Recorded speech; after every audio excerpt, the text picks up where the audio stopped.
and welcome here to the JBL Quantum Cup. We are 2 regions deep already, and it is time for us once again to join into yet another region. As I said, JBL Quantum Cup is already started, but that means that we still have to get through a lot more of this weekend. My name is Fluke, and once again, I will be your host for this region of Fortnite here. JBL Quantum Cup, you guys might not know what it is, so let's go find out what JBL Quantum Cup is all about.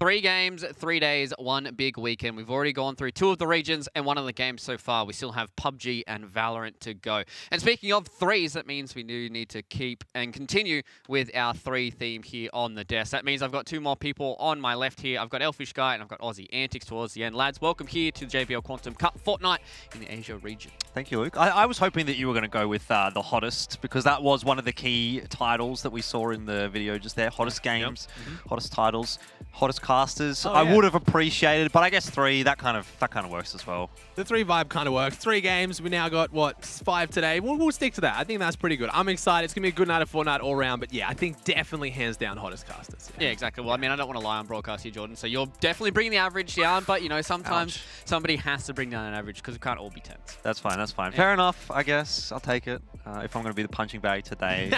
Well, you're in the middle, Jordan, so that's why you're the punching bag. But lads, let's go and have a look at how the JBL Quantum Cup is set up for us here. The event overview, we've already had a lot of our qualifiers here for Fortnite, and we've already pounded through 2 of the regions, Europe and NA, crossed off the list. And now we're into Asia. We've got 2 days left here. We've got Valorant Group Stages and PUBG Asia, which Jordan, I'm sure you're super excited for. And then Valorant at the end there to round out the JBL Quantum Cup. Yeah, definitely looking forward to PUBG. I mean, I'm kind of keen to check out some of the Valorant as well. You know, I haven't had that much exposure to Valorant, but I will tune into a little bit of that because North American Valorant definitely popping off at the moment. PUBG Asia, though, that's my bread and butter, isn't it, really? It's going to be PCS APAC really all over again, and I'm super keen for that one because I do love to keep up with the PUBG and, you know, obviously Fortnite today, so that's where it's at for the moment. Yeah, exactly. We see here, this is how the games have been broken up for the JBL Quantum Cup. Fortnite, the only one with qualifiers, and unfortunately for PUBG, they've only got their playoffs so far, so there's just all these invited teams coming in. And then Valorant, as you said, we've got group stages as well. So we've got a lot of games still ahead of us, lads. We've got a lot of exciting content left for the JBL Quantum Cup. So far, Aussie, how have you enjoyed the JBL Quantum Cup? Been pretty awesome. I watched the EU games, I watched the NA games. I mean, tail end of EU, it was pretty early. I know you were awake for it, doing well, Fluke. But yeah, no, the games are phenomenal. I mean, with that prize money on the line and the format, which I'm sure we're going to talk about later, it does. It lends itself to some really, really good Fortnite. Yeah, speaking of prize pool, this is what it is for the cup. We've got 200,000 total prize pool here. Fortnite is taking 90,000, PUBG 25,000, and Valorant 50,000. So far, with Fortnite as well, that is split up into the 3 regions as well. So $30,000 going to each of those. And that's a juicy little penny purse here, Jordan. Certainly is. Yeah, I mean, obviously a fair bit of cash being thrown around at the moment, as is generally the case in Fortnite, and it's great to see a fair chunk of that going to the Asian region as well. I know normally the Asia region is a region that doesn't quite receive as much of a benefit from some of these games, not necessarily just Fortnite, but even other titles. But yeah, even split, 30%. Well, 33%, I suppose, going each way. 0.3 repeater, Jordan. Use your maths properly. You know, we try not to do it on broadcast, but now I'm trying to. I was doing some quick maths on stream earlier today, and I got to say, Shio, he was very impressed with my addition and subtraction. So I'll just take that one. Thank you very much. Well, I'm glad that you've used those fingers to the best of your ability here. But, you know, this prize pool is it's pretty nice for the Fortnite guys, right? It's very, very nice. And $30,000 going to OC in Asia. Usually, the prize pool is split up based on player base. So EU gets the majority, NA gets a big chunk, and then OC in Asia usually gets the little amount. So $30,000. That's a lot. The player who comes first place, or the team I should say, getting the same share as EU and NA first place, that's massive. Yeah, it provides a bit more legitimacy across these players as well, meaning that they can vie for the right prize pools as well. But now, enough about the generalization of the JBL Quantum Cup. Now let's deep dive a little bit into the Asia format. Let's see how it has panned out for Fortnite so far. A little bit different to some of these other competitions that we've got for the Cup so far. We had qualifiers, 200 total duos. That dwindled all the way down to 50, where then the top 10 advance into the playoffs now. Now, we've also got a few invited duos as well. And I mean, Asia Fortnite, it's going to be intense. It's only 5 matches as well. Yeah, certainly. I mean, look, 22 teams at the moment coming into the competition today. So to go down from 200 to 22 means it's quite cutthroat. If you're qualifying through, there aren't actually that many opportunities to make it in. So you've already had to work hard to get there. And then you've got to come into today and perform pretty nicely. Over the course of 5 games, it's not a huge amount of games to play with. We've seen that in EU and NA. 1 or 2 really, really good games can make a big difference. Yeah, 1 or 2 games will be the big difference here, especially towards the end when we break down the prize pool, where how it does stand. You really do have to go those last few games. Even if you're in the lead, you need to hold on to it, because not everyone's getting prize money for this one, and people really do want to end up near the top. And yeah, it's going to create some pretty incredible games for sure. Yeah, exactly. 5 matches, and let's go and have a look at how the points are going to be panning out for these matches as well. The lads talked on that every single one of these matches is going to be super important, and you can see already with the points distribution that these placement points are going to be super important. Yeah, definitely. I mean, when you're talking about Fortnite, you've always got to talk about eliminations to placement ratios. 4 points for elimination, but 90 points for first. That's massive. And when it comes to Fortnite, we see a whole bunch of different formats. This one, while being very placement heavy, it's top-end placement heavy. You've got to get inside that 10th place. Sometimes formats we've seen getting placement points as early as 75th place in solos. So this really does mean that you need to get towards that win, but you can have those pop-off games. I know we saw some in EU, right? There were some big games, Jordan. Yeah, exactly. I mean, it's funny that you should talk about that as well, because that was kind of the storyline that I went into NA with, and I thought, look, if you're not getting at least a win out of this, you're probably not going to make it into first place. That actually ended up being not the case. We saw our victors going 2nd, 5th, 2nd, 10th, and 11th, I think was their placement. Wow. So it is a big amount of points coming out from first, but let's be real, you can still get it done with some seconds, and I think at the end of the day, consistent placements is always going to be converted into a good overall placing. Exactly, and we saw that in the Europe region as well. We saw a few, like, Frey and Chris, they were getting these very high consistents, but they weren't getting the eliminations to pop it all off. And now when we saw the people who eventually won European region, Chasen and Thomas, they were the ones that were getting a lot of these eliminations and very consistent high placement points as well. So it feels like consistency is key across this, right?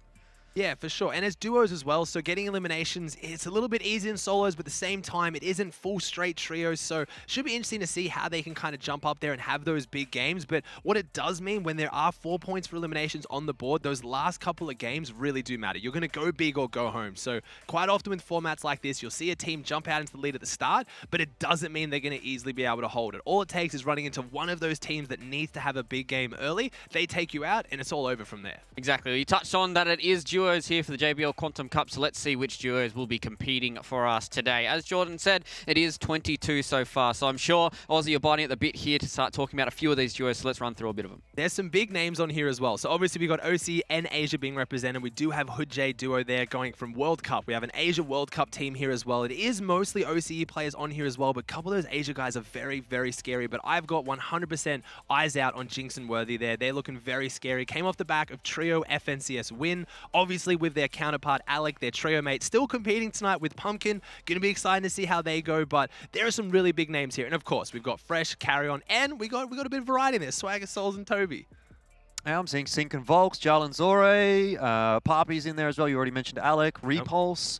A lot of players from the ANZ region. Obviously, we're kind of a little bit biased in that respect. We might hope to see those guys having a good day today. But yeah, like you said, Luke, there's a huge number across the board here that could come away with a solid victory. I mean, I think there's a few that might be expected to perform a little bit better overall. But at the end of the day, when you do only have the 5 games, I think it can come down to 1 or 2 really good games, and if you just pop off in a couple, maybe as an underdog, maybe as a dark horse, you can actually make that that first place yours. Yeah, exactly, and it is a very light lobby as well. The only 22 duos that we've got here out of the 50 potential that we could have in a full 100-man lobby. But just seeing this now, as you said, Jordan, it could be one of those games where you just have a big pop-off. You know, you get towards those placement points towards the top, you get a few eliminations here and there, and that's where it starts feeling good for you as a duo, right? Yeah, and there's going to be some teams. I mean, the one that I saw there, if we're going to talk about pop-off games, we're going to talk about people who go big or go home, Repulse and Stevo.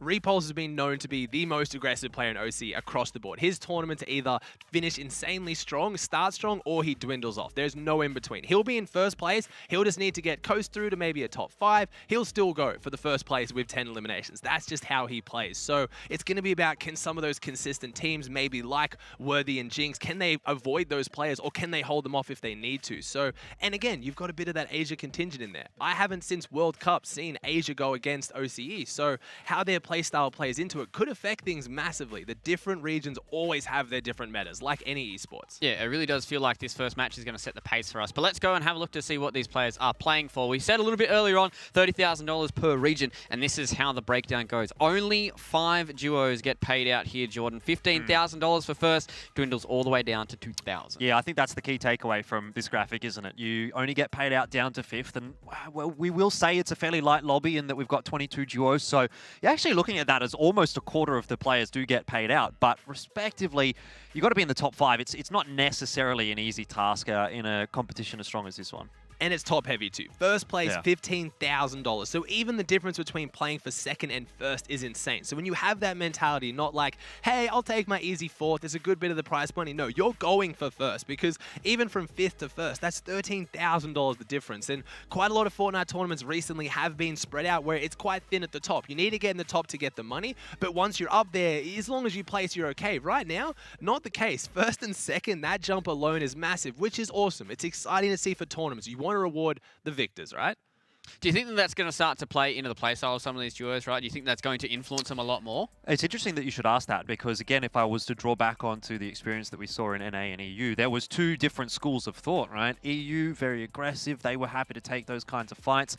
For North America, it was quite a bit more of a passive playstyle, and as I understood, that was just generally something to do with the metas that we do tend to see in those 2 regions. But even still, it's quite interesting to note that even though you might think that in a format like this, you'd be looking for the placements very, very heavily compared to the elims, that wasn't necessarily the case so much in EU. And I wonder if we'll follow suit here in ANZ and Asia. Well, you've also got the new season. The new season has just come out for Fortnite, so people are still figuring out the meta, which almost always will kind of lend itself to being more aggressive. If you don't exactly have the pieces together for how you're going to consistently place, maybe you don't know how you want to rotate with the new items, we have the Rift Fish back, it's going to make things differently. But in Fortnite, eliminations are pretty standard. They're the same as always, right? You still know how to fight. And so I think a lot of players lean on that, especially in EU. They do it best. NA, they have one of the best practice scenes, so even in this week since we've had a new season, they've had a couple tournaments, they've had some practice. OCE hasn't really. So this is going to be one of the first major tournaments we've had in OCE or Asia on this new season. So I think lending to the playstyle, I don't actually know how they're going to go. I think they're still trying to figure it out as well.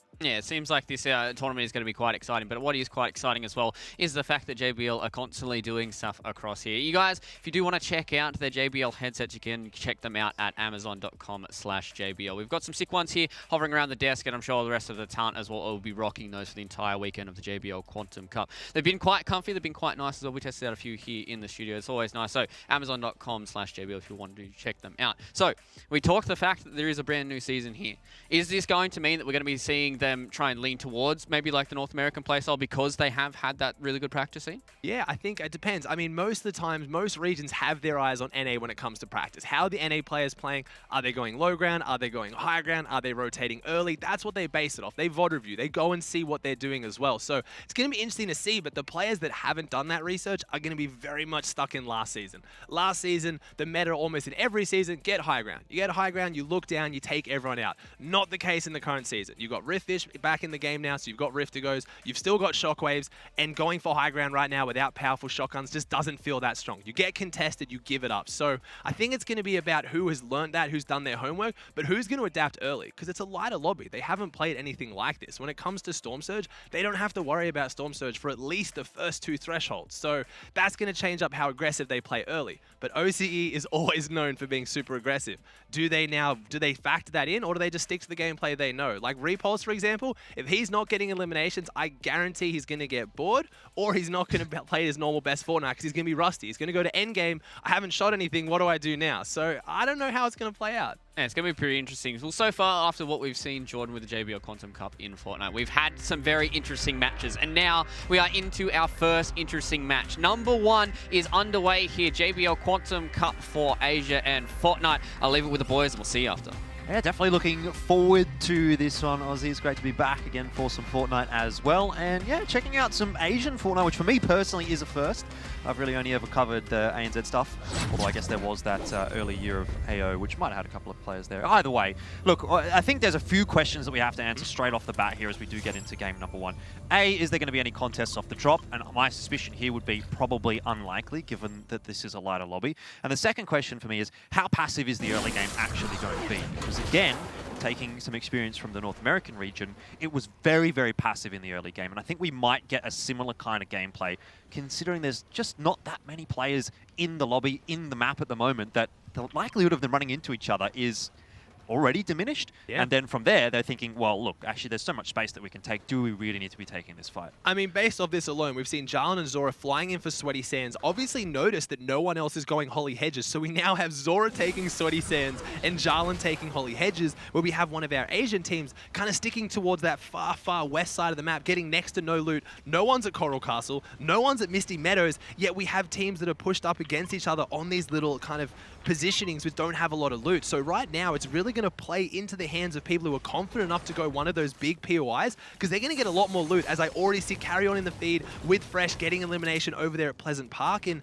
Retail Road, just, I've never watched a tournament where we have Salty Towers, Weeping Woods, Misty Meadows, and Steamy Stacks all uncontested. I mean, that's something that if these teams are having a look back, and by the way, we did just see our first elim of the game, if these teams are looking back at the VOD, or if they've got someone watching, they might get the heads up there going into game 2, game 3, that these are actually areas of the map that are open that you might want to go and have a look at and see if you can maybe lock that down for the next few games. Yeah, and coming into this new season as well, there's no mythic POIs, there's no insanely strong locations that give you loot that no one else gets. Almost all the mythics or exotics are out of the competitive playlist, so there's nothing like that. It's just getting a solid POI with a lot of loot to yourself. So right now, if Jalen and Zora don't perform this game, they have absolutely no excuse, as they have 2 major POIs that alone, each of them gives enough loot for duos. So I'm looking at teams like that as well, but we do have Toby on the telly, and then we do have Spaghetti Souls, obviously Swagger Souls, going up against Olive and Zapdos. Now, Olive and Zapdos aren't known for being incredible pros in OCE, haven't placed anything massively, but they definitely have their number matched when it comes against Toby and Swag, because Toby and Swag,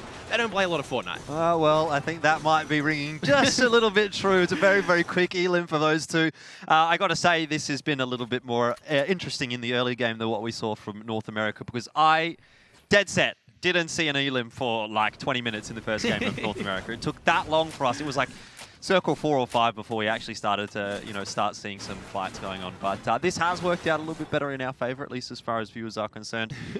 For Toby and Swagger, maybe not exactly what they were hoping for. It's going to be hard. And at the same time, honestly, in the current season, in Fortnite as well, it's not a game that you can come into from playing other games and do well. Right now, we do have Zapdos flexing one of the newer modes that just came out with the Halo collaboration. But yeah, honestly, Toby and Swagger, they didn't drop the best location as well. That gas station particularly doesn't have a lot of loot, especially for 2 players, especially if you're going to go up against players that have your number matched and then some on skill level. You need a bit of loot to equal that out, and Zapdos clearly, enjoying the spotlight right now. And it's going to be interesting to see how the rest of this plays out, because, like you said, NA, they didn't run into each other too much. It's because they practice day in, day out. They know where everyone drops. They know where the scary players are. OCE doesn't really have that, especially when you combine Asia, as we're seeing now, Hoodjay right now. This is a very, very Asian drop, if I had to pick one. It looks like a very weak drop, but it's incredibly smart if you want to play kind of passive, you wanted to get your loot, because fishing right now in the new season is incredibly, incredibly strong. Yeah, you can get those rift fish, obviously. Big factor. Mobility, rotation, that's always something that's important, not only in Fortnite, but other battle royales as well. So if you can lock that down, that's what you're going to be looking for. And I'd say Hoodjay isn't going to be particularly contested in the meanwhile, right? It's a very, very light lobby. Not going to be seeing too much going on here, so should have all the time in the world to grab as many fish as you can and see what you can pick up. The only fear of that being in a light lobby as well is the rift fish's kind of strength actually diminishes. The lower the lobby, the less people running around, the more you are a target if you do hit the skies. If you rift and there's 6 other people with you, fantastic. But if you rift, there's only 1 other person with you and it's your teammate, one of you is most likely going to get beamed. So we'll have to see how that plays into it. But rift fish in any way though, very strong. You really only have 2 forms of mobility now. Rift fish and shockwaves, that's it. Yeah, and that was a key factor, a key talking point in North America. We were just always going into the late game, into the end game, looking at who's got the rift fish, who's got the shockwaves, how many of them have they got, and you could almost make an informed prediction or estimation as to who might come away with the win just based on those items. So definitely going to be something that we'll be keeping an eye on as we go throughout the Asian games here as well. Definitely something you have to look out for always as well. And in these lobbies, it is going to matter as much. And again, there's a lot of different things that are going to change as unfortunately Sinnoh catching the shark here, not really wanting to go for that one too much. But Hujay needs to be careful too, though. They're free on the island, but I did see Sorif over at Craggy, and that's obviously Sorif and Luda. Luda been going Craggy for seasons upon seasons now, knows the drop, knows the rotations. And the thing is, like we said with the replay mode, figuring out where drops are that are uncontested, you know these OCE players are going to try and figure out where the Asia players are going as well, and if they're looking for an elimination or an aggressive push, that's going to be one they're looking for. Not saying Asian players are worse by any means, but the way they play their fights is a lot more defensive, and they really just want to make it to endgame. If you can find them early and pressure them, that's where you might get a few of those eliminations. One duo on spawn is 8 points. Speaking to Hujay and Sinnoh, what do you think the expectation is actually for them coming into this? Because as you've mentioned, they are one of the few Asian teams coming through, but they've got a pretty big org, they're pretty well known, so theoretically they must be coming into this one expecting to place highly at the very least. Yeah, it's World Cup players as well, and they performed well at World Cup, represented their country well, and they've been very consistent since then. Obviously, playing against OCE players, they're going to be aware of the change in play style, so I think that's going to make already passive players play even more passive. They're really going to want to avoid those fights, but Asia excels in the end game. They're so smart at rotating. They know how to play safe, usually manage their Storm Surge, which isn't going to be a factor. Haven't talked about that too much. With this light of a lobby, Storm Surge, if you guys are tuning in at home, you don't really know the function of Storm Surge. Very simply put, you have to deal damage throughout the lobby, so you're not the team with the least amount of damage done, but it's based on players alive. The first threshold needs 70 players alive going into second zone. We don't have that to start with, so that's not going to be a problem. So they can play safe, even safer than they usually do, and not be aggressed on Olive right now, though, pushing a fight right now, and this is not a team you want to fight. I mean, we're talking about the confidence of versing Toby and Swagger. Basil and Vortex, not the same caliber. Yeah, you're talking about playing safe. There is anything but that happening, at least from this duo. Olive going to try and get in there. Basil definitely not too keen on seeing how this one's going to play out. Down on the low ground at the moment, so we'll just slow things down. I can't actually pick who has the advantage here. Sorry, I said Vortex. I thought Vortex playing with someone else. Basil and Swirl, either way, still very, very scary fighting team. Olive as well, very scary pushing this one in. I don't know how Zapdos is going to go with this fight, though, but green tack right now. I can hear the tack burst charge coming out right now. Getting inside the box with the charge for Olive is never going to end well, and just like that, Zapdos and Olive go too aggressive. I don't think Basil and Swirl even had to use any of their meds on that one, and look at all the loot they've been brought, and that's one of the things you're going to see. I'm sure you saw it when watching EU and NA as well. The shotgun meta right now, if you have the charge, you've got to land a big charge shot. If you fall in someone's box, they have the tack, you have the charge. If you don't get a big shot first, you are going to lose every single time. Now, I mean, speaking of that loot, I think from memory, Olive had a Rift and 2 Shockwaves. So that's a nice couple of things just getting picked up. I mean, it's like it's almost a hand delivery of the 2 best items, the ones that you want at least into the late game. So you can't complain about that at all. Here it is, we did. So Vortex is in this playing with Jace as well. Now, Papi and Skids, this is an interesting one. I haven't seen Papi and Skids play too much recently. Skids, another player, very aggressive. Player now known for coming off the console track, actually. Stepping into PC recently, a few seasons ago, and already making massive, massive waves, which is just so fantastic to see. Coming off console, proving you can still go toe-to-toe with the PC guys as Jinx and Worthy. This is very, very scary for Lettuce and Hamapi right now. I think they're down there hiding out. They don't want to take this fight, and if they knew who was above them, they'd be even less likely to want to take this fight. This is, in my opinion, the best duo here today. In most people's opinion, the 2 best players in OCE ever playing together on the same team, coming off the back of a trio FNCS victory. That is not the team you want to run into. Do Jinx and Worthy actually know that they're there, though? Because it doesn't seem like it.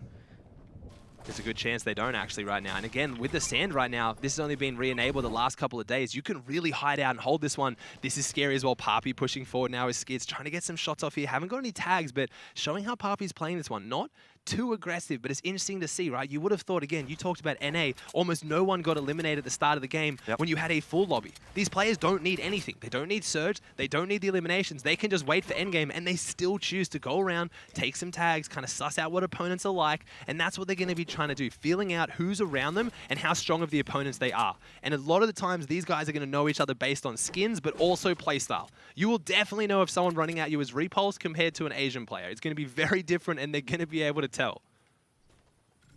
I suppose now that we have had those early couple of elims, things might start to slow down a little bit. Teams are at the moment looking more like they want to just rotate in safely AJ Power and Shora Dog, the ones that are actually quite far, from the zone. They've got the Storm pushing at their back for the moment. And there is the shift over toward the west. It's interesting to note, and look, I don't know if this is anything to necessarily touch on, but I think in EU they had 5 western shifts. In NA we had something like 3 or 4. So it's been a very heavy western bias.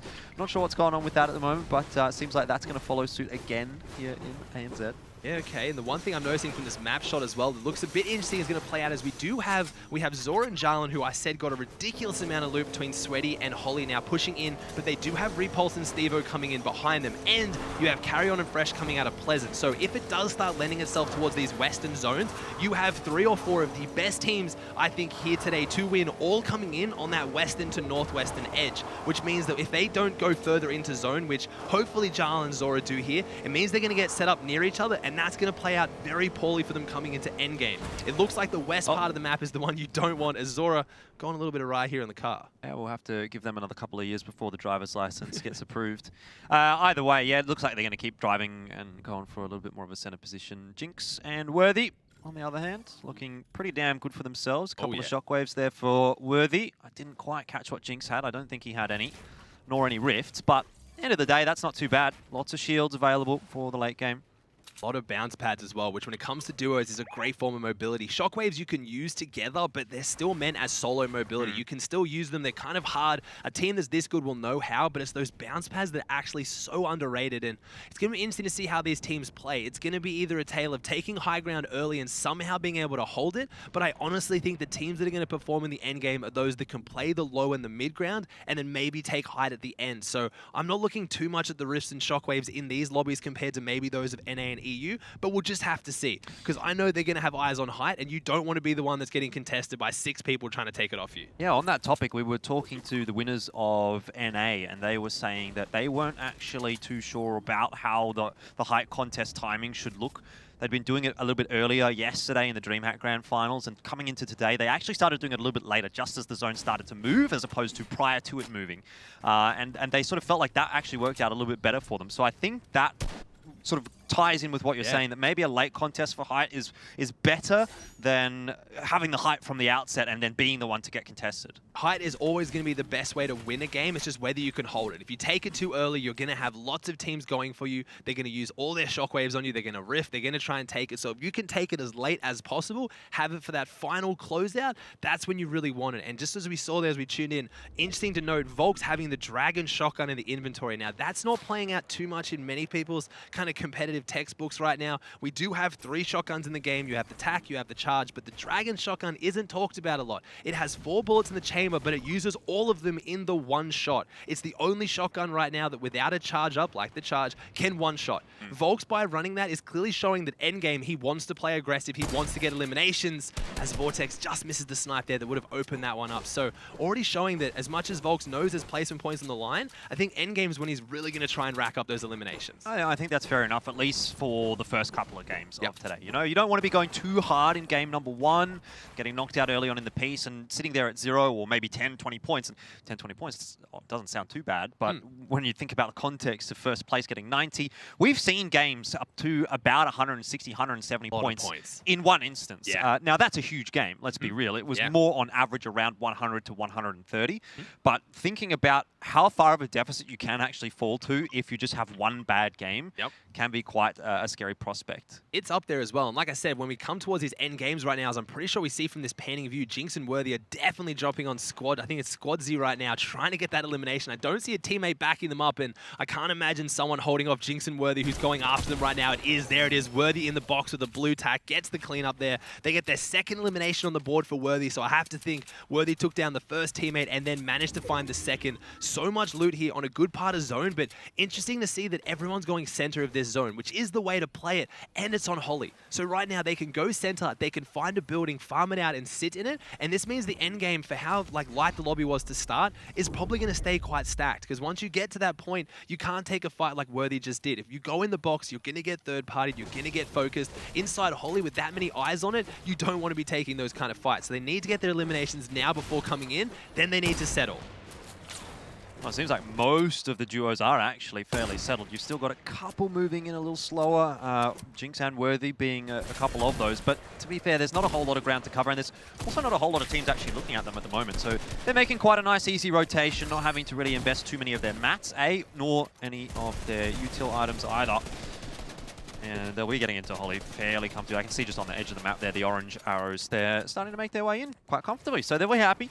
A bit of a box fight here, though. This is interesting. Sorif right now. Sorif teeing off what looks like, I'm pretty sure it's Carry On and Fresh that's next to them, and that would be interesting to see. There's so many teams coming off trios right now who are on top of each other, who used to play together, and are going to have a bit of that kind of, I don't want to say bad blood, but it'll be very interesting to see. Maybe Worthy fight Alec. We might have Carry On go down to Luda. It should be very interesting to see here, as it is a big family affair right now. When you go from trios to duos, you have to leave some players out of that, but a lot of the top-tier trios either were invited or qualified outright as well. So they're all playing here today, and there will be a lot of love lost if they take them out in a tournament with $30,000 up for grabs. I do always wonder how that feels, you know, if you're the odd man out, right? If you're the third wheel in the trio, it's just got to be a bad feeling. Yep. I almost feel like there needs to be a system where you go, okay, well, I'll duo with this guy. Like A duos with B for tournament 1, and then B duos with C for tournament 2, and then A duos with C. There's always that rotating one man out, but I guess that doesn't necessarily help you get into a duo rhythm so much, unfortunately. Well, it's interesting when you look at other esports compared to Fortnite. You would think that players would stick together for a long period of time, and in Fortnite we do. We have our legends, you have Saf and Zayt, you have Mega and Dubs, but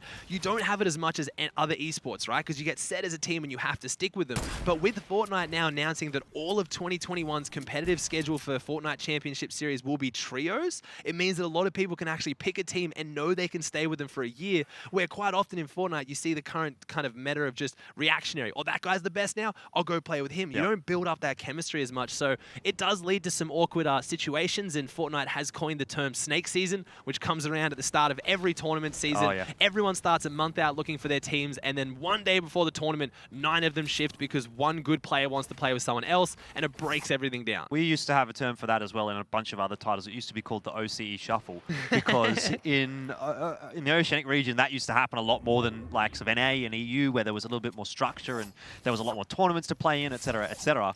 But you would get in a situation where one team would be the best, and they would win the tournament, and then they would pick up a player from the second best team, and as a result, the second best team would pick up a player from the third best team, and vice versa, all the way down. And eventually, every year you'd have this OCE shuffle. Doesn't happen quite so much anymore because there's a bit more infrastructure available and a lot more for the teams to play in, which means that they obviously don't want to be shuffling their rosters quite as much. But I kind of like it, you know, obviously coming from a bit more of an outsider's perspective when it comes to Fortnite. I think that should theoretically help to build a lot of cool storylines. You might get a bit more dominance. And again, looking from the outside in, I've never really felt like there's been just one player or team that has really dominated Fortnite to the same extent that some other titles have been dominated by one team. And I think that if you do actually have to stick with the same team for a whole year, you might actually start to see some recurring victors over and over and over again. And that kind of builds a bit of a lockdown on the region or on the scene totally. But anyway, that's beside the point. We're sort of waffling on a little bit because we are obviously in a fairly light lobby. There's not a whole lot going on. We're still waiting for a whole lot to sort of kick off. We've actually only seen the 8 eliminations that we saw earlier on. Nothing's really happened in that respect. Yeah, they're going to relax now, and only one team getting the half-half zone. This is interesting now as well. It's pulling out of Holly now. Everyone needs to make that rotate. We've seen plenty of shockwaves, plenty of rift fish, but now is not the time to use the rift fish. So I'm looking for shockwaves to come out, maybe a bouncer shockwave, but in a light lobby, they have to play differently because it leaves them so open. As you can see now, look at these sight lines. Because it goes out into the open towards that wood section, it's all in the open. It's just nice rolling hills. There's no buildings other than those made by players. So if you try to make this rotate and you mistime it or you don't use your items properly, you're going to get stuck and you're going to get held. And that's going to be pretty ugly. So we have to see how teams like Jinx and Worthy maybe going to do this. I see Zora just went for a shockwave play. So right now you have a really, really big congestion of quite a few good teams on top of each other. Papi, Skits, Jarl, Zora, and then we have Sync and Volks all on top of each other. And that is very scary. Those guys are all very good friends. So if that fight breaks down, it'll be interesting, as I think I just saw Jinx and Worthy try to establish an early high ground. I don't think they'll try to hold that into rotating zones, but it's a safer spot to be on if you can take it early and hold it up there.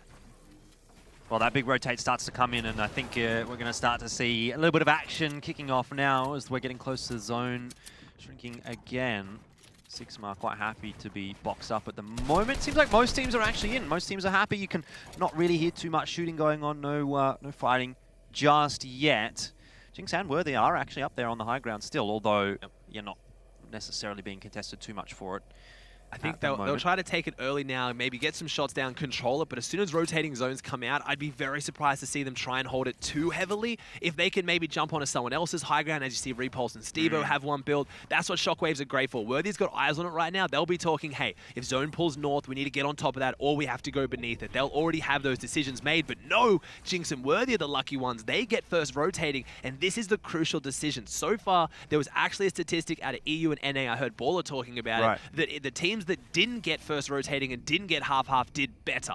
Because the tendency is, hey, we've got high ground ready. Maybe we should just try and hold it. Those old kind of mentalities where the meta come in, when really that's when you start having, 4 or 5 people Shockwave on you, Rift on you. You do have to just give it up and try and take it later. But let's see if Jinx and Worthy have done their homework. I don't know. They're a great team, but even they might not be able to hold this. As now you see the Rifts come out, it lends them to go for high ground. Look how many people are in the sky. I love it that as soon as one person starts to go for it, everyone's like, all right, now's our chance. We want to be up in the air when everyone else is there. Yep. Making sure that we are, birds of the feather flocking together in a sense so that we're a little bit safer.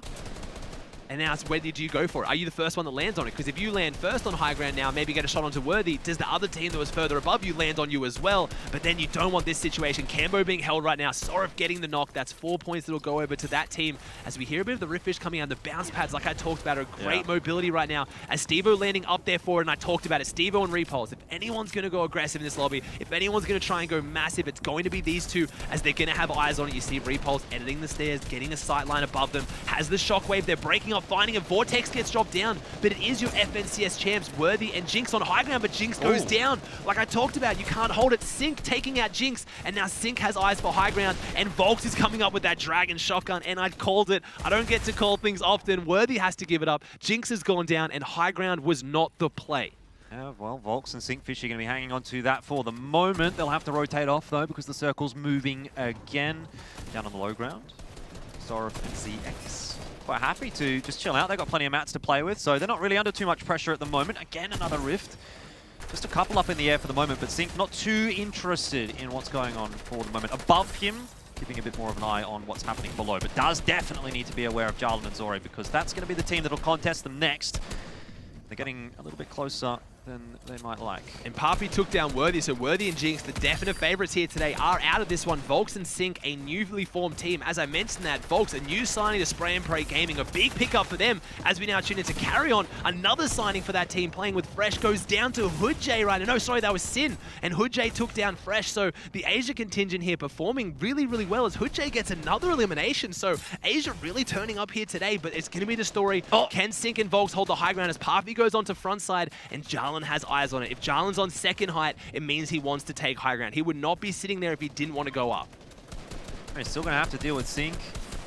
Volks, who are hanging on to the high ground, although a contest starting to come in. Jarlan and Zore right up on top above them. Jumping down, the Riftfish comes out, so they're going to try and re-establish high ground as now we have Zore and Jarlan taking out Hoodjay. Jarlan dropping down. Don't know if they noticed the rift above them. They need to look up right now, though. Sync will be wanting to land on them. Sync and Volks would have done that to try and land on them, and they're still up in the sky. I can't see them down. I haven't seen them in the feed, so I have to imagine they're in the sky somewhere, but then Zore and Jarlan will be looking at them. Maybe they did go down. I don't know here as Papi has fallen. Skits has to hold on here and needs to do something massive as we're pushing towards the final zones here. This might even go to closeout. We have 15 teams alive. Sorry, 15 teams, 10 players. 10 players. This is going to be interesting. Sync goes to high ground again. They had so many Riftfish. Well, that's exactly it, right? We talk about that all the time. How many have you got going into the late game? Because that's going to be how many times, essentially, you're going to be able to contest the high ground, unless, of course, there's some shockwaves involved as well. Well, it looks like they're going to go perhaps straight past. Volks in trouble there. Just gets wrecked out of the sky, and so too does Sync. Knocked down by Lettuce. So, Jarlan... Are they going to be able to hold from the high ground? Jarlan and Zora need to do something big, but the thing is they've got plenty of shield. They don't have a lot of white meds, and this will go to a heal off as Vortex finds a nice angle there, but then goes down to Sorif. So Sorif is holding on to this one here. Volks has gone down. Sync has gone down. This is going to be the story of Zora and Jarlan. What can they do to work from top down? Because Sorif and Luda are down there. So just because Jarlan and Zora have control of the high ground, they have a full duo on low ground as Zora drops down now to get eliminations. No one I can see has white meds. No one has the heals if this comes down to a heal off, unless it is potentially Basil. We haven't seen his loadout just yet.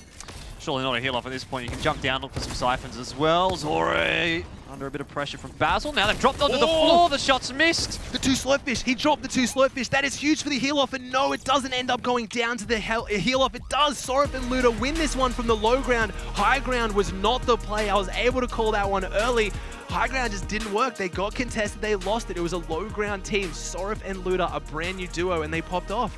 I mean, we've seen that time and time again across a lot of this JBL Quantum Cup. Sometimes that high ground really does not pay off for you. And, you know, a little bit of a passive game there towards the end, and then it started to pop off, right? We've seen that with these lighter lobbies, but I mean, so far, this match has looked pretty good towards the end there. And I mean, I'm super excited for the rest of these matches, right? Yeah, to be honest, to me, Luke, that sort of felt a little bit more like the North America games that we got to watch a bit earlier on today, where the early game was a little bit passive. There wasn't a whole lot going on. Most of that was by virtue of the fact that there just isn't that many players in this lobby at the moment. But when we did see teams running into each other, I mean, I guess it depended on which teams they were, but some of the top teams were able to farm some of the weaker teams, I suppose, get some early points on the board.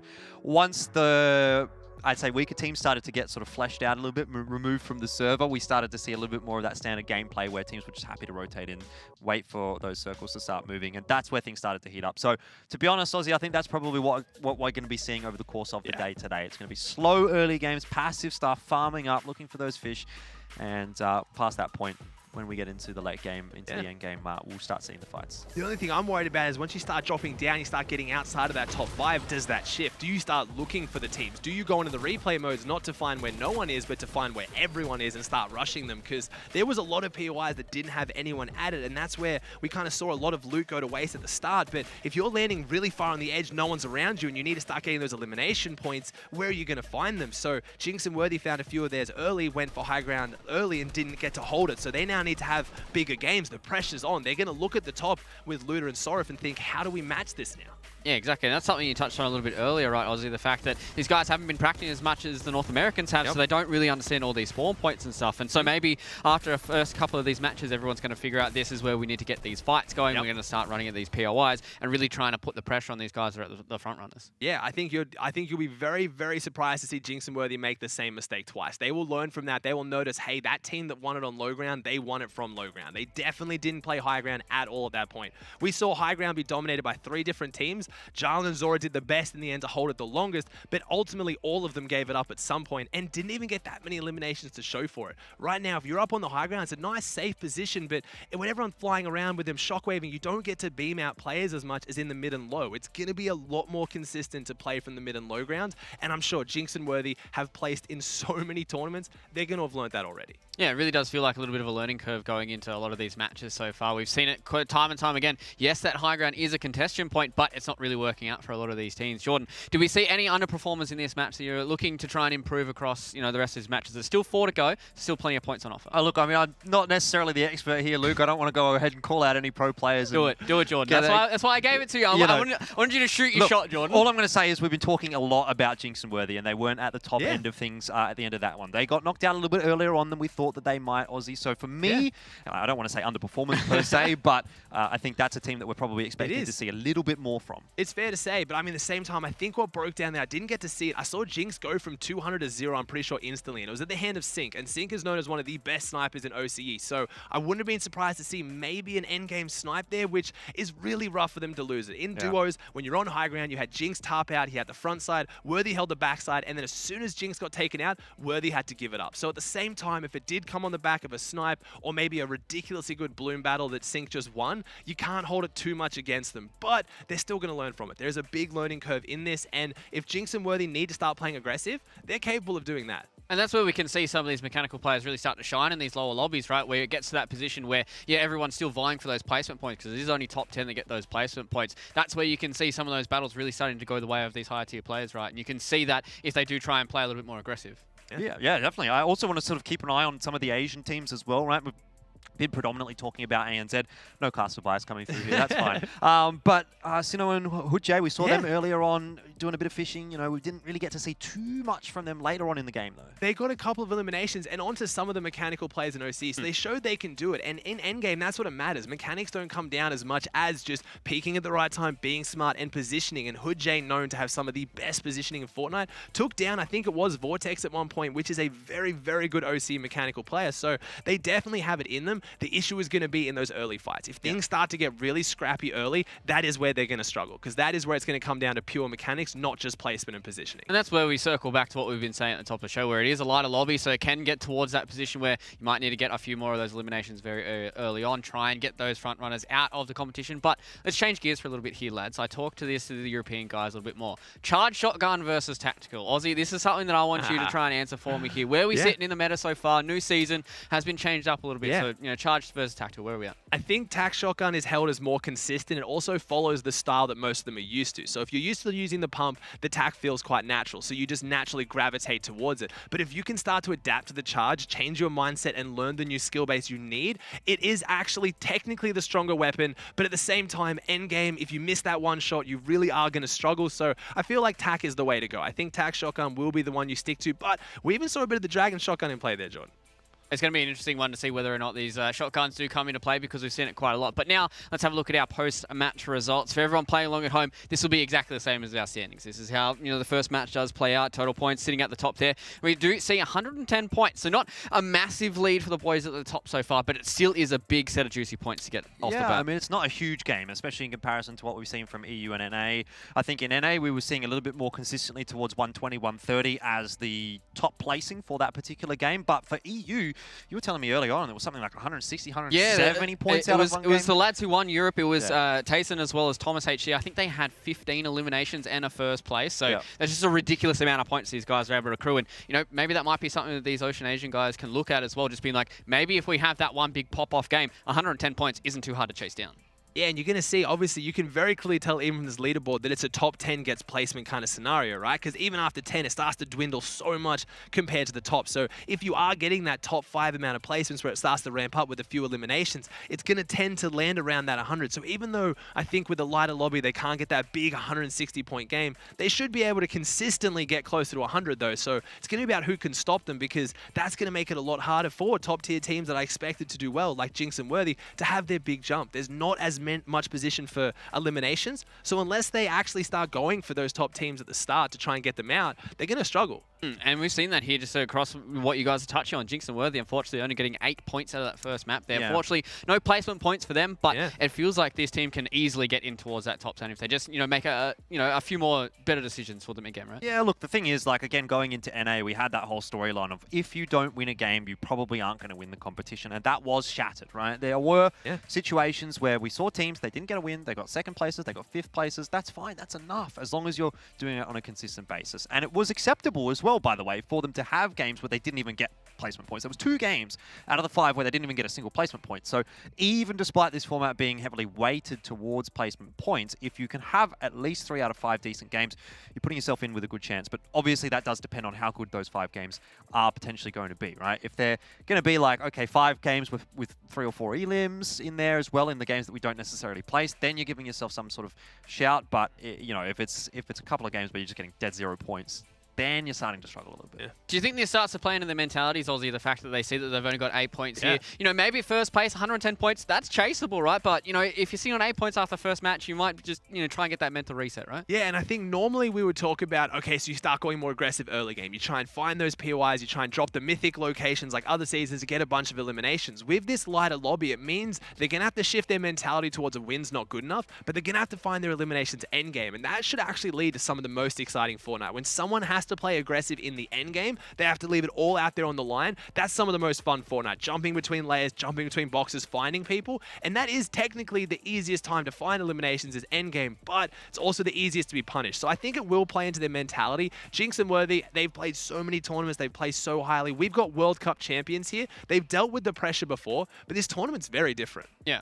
Well, Jordan, this is something that we touched on a little bit with EU, and I believe North America was a little different to this. Is it better to be chasing these points or to have points on the board? In Europe, it was the guys who were chasing the points that came out on top, and I believe in North America, there was lads who started out quite consistently towards the top who were able to close it out, right? Yeah, if you want to talk about going into that final game, it was the team that was at the top that actually got away with the win. It wasn't a huge discrepancy, though. It was like 45 points, which was, you think that's pretty easy to overturn. It's like half a game's worth of points if you have a really good game.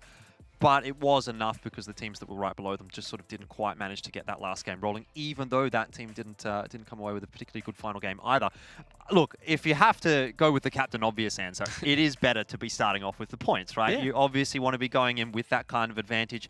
Does it lead you to go into that game a little bit lackadaisical, maybe a little bit more relaxed? Perhaps that's an argument that you could make, but I think every day of the week, if you can have a points lead heading into the final couple of games, that would be ideal. So for the teams that are starting off well, we've already seen that happen for a couple here in our first one.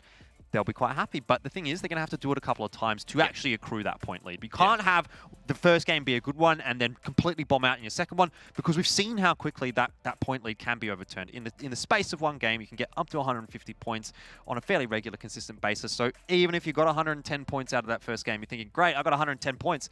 Sounds like a big lead over 20. Well, all of a sudden, if you lose that next game and that team that got 20 points gets 150, then you're 60, 70 points behind. You're thinking, oh, goddamn, where did that all go? Yeah, and I think the volatility comes from the fact that, again, it's not only it's a new tournament, new format, they don't know where they're dropping. NA, even EU as well, even though they don't have as much practice, EU, there's a lot bigger names, they follow each other more. Quite often, a lot of them were posting on Twitter, I'm dropping here, I'm dropping there. That doesn't happen on OC as much. So the volatility of drop spots crazy. You could even have Jinx and Worthy now be like, wait, no one went retail, let's go there. But then all of a sudden you have Volks maybe make the same decision, and now you have a very scary early game fight. So it's going to be quite scary if you don't get the lead, because things will change massively towards the end.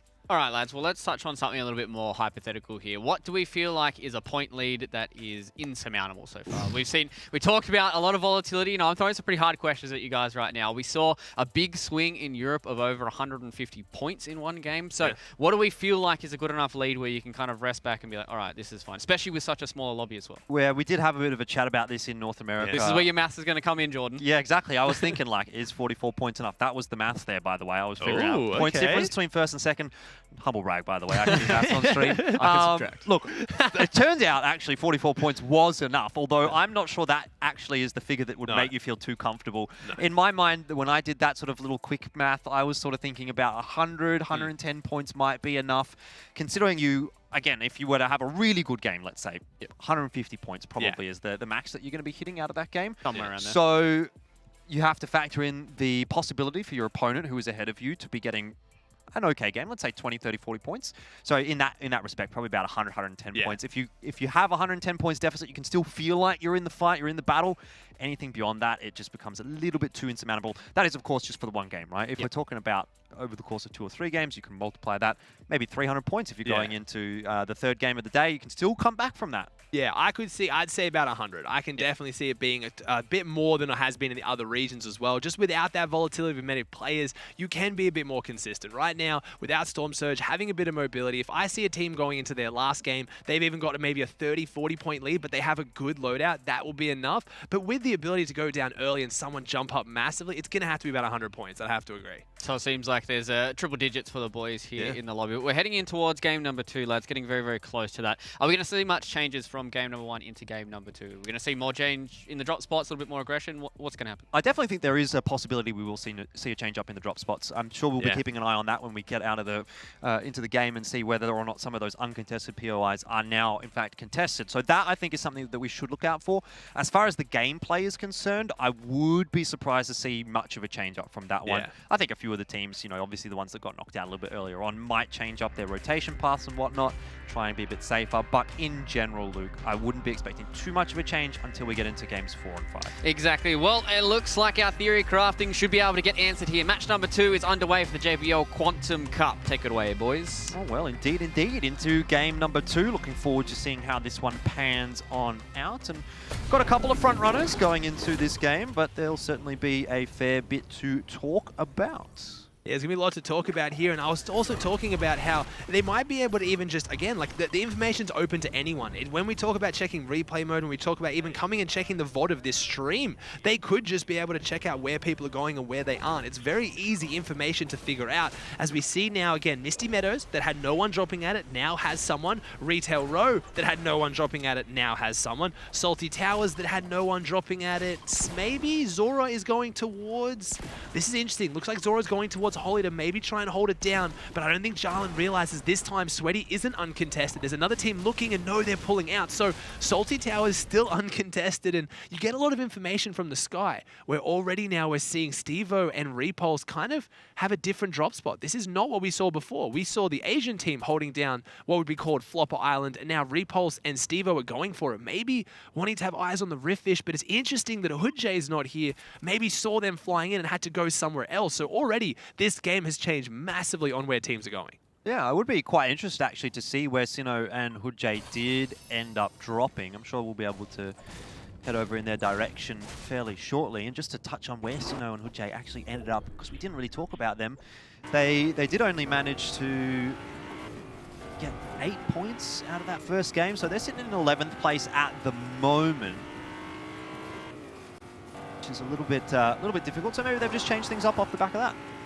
Yeah, so I think it might have to change things up. I'm not really sure. Sorif and Luda in the lead right now. Going to have to try and hold on to that one. I'm not exactly sure where they were dropping early. I think it was that Craggy situation. I don't see them leaving there. Like I said, Luda has been comfortable at Craggy for such a long time now, being able to hold that one down. But Sweaty Sands having two teams at it, Jarlin and Zora being one of them. Very, very scary fighters right now. You have two absolute veterans of the scene. Two of the only players in OCE that have really made a name for themselves internationally, traveling over in the original FNCS to NA and performing incredibly well. We have Volks and Sync still at Slurpee uncontested, so already the drop spots have changed up massively. The only major POI that is now uncontested is Salty Towers, and there's our answer, Jordan. We do have Hoodjay and Sinnoh going Sweaty Sands and, sorry, not Sweaty, going into the Steamy Stacks and having the triple houses to that northeast section, and that is a lot of loot. That is so much more loot than they would have had last game, and it's amazing to see Repulse and Stevo taking such a small chunk of the map for a team that I know to be incredibly aggressive and just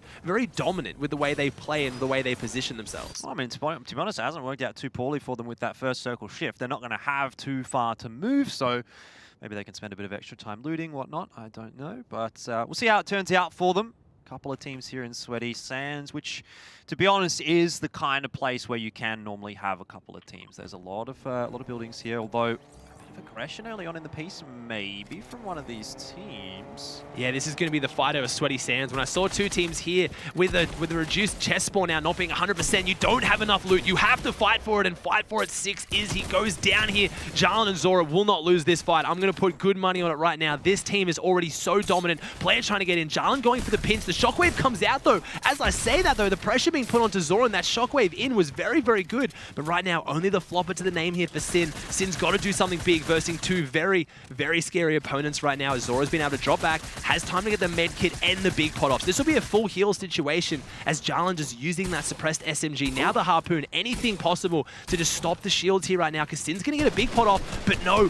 There we go. Jarlin's going to interrupt it again. Zora's almost going to be full healed now. Zora's had enough time. The fight's going to come out here, fighting back and doing an incredibly good job, but now it's 2v1. Zora's popped the minis, the big pot, and the med kit. You are not going to be able to beat these players on 200 health. I couldn't imagine. Yeah, well, that's just what it comes down to at the end of the day. 2-on-1. There's so much more pressure that can be applied. We will see Sin dropping out. That's our first duo out of the picture for game number 2, and I suppose you can say that battle for Sweaty Sands is well and truly won by Jarlin and Zora. But yeah, I mean, look, 2-on-1, not very fair fight. You're going to have the ability to just cover off, heal back up. If one person goes dropping it low again, default back to that.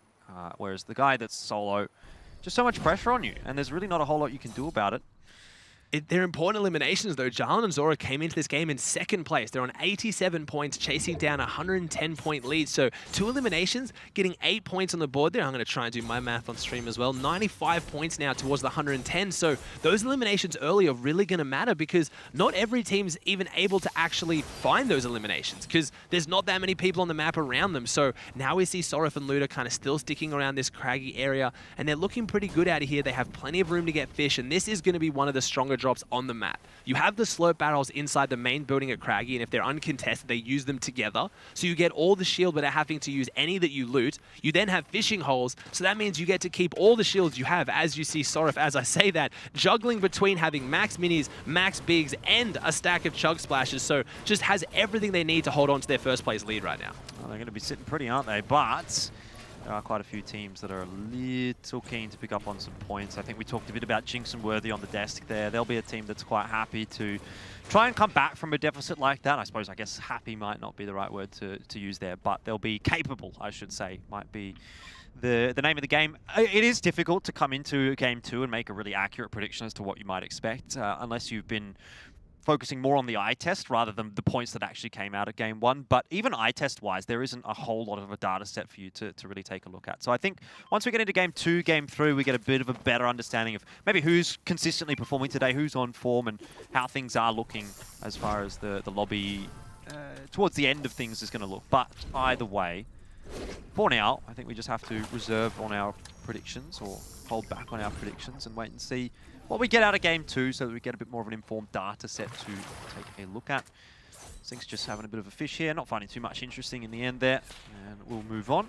Player 1, this is another one of the teams from Asia. I think they're from Thailand, actually. So they were one of the teams that actually qualified, if I'm not incorrect. So it's nice to see them jumping in, having a crack as well. It'll be interesting to see how split the Carry-On and Fresh is right now. I guess because maybe Carry-On identified that Salty Towers was completely uncontested. So much loot in there. One of the best drops at the moment. Bit of a throwback to the Tilted Towers. It's nice. It gives you that big nostalgia hit, but it also gives you a big hit of loot as well. And it does have the Slurp trucks nearby, but Fresh quite split. So if Carry-On has secured that, that means right now between Fresh and Carry-On, they have Pleasant Park and they have Salty Towers, which looks amazing for them. As you see Pumpkin and Alec kind of pushing.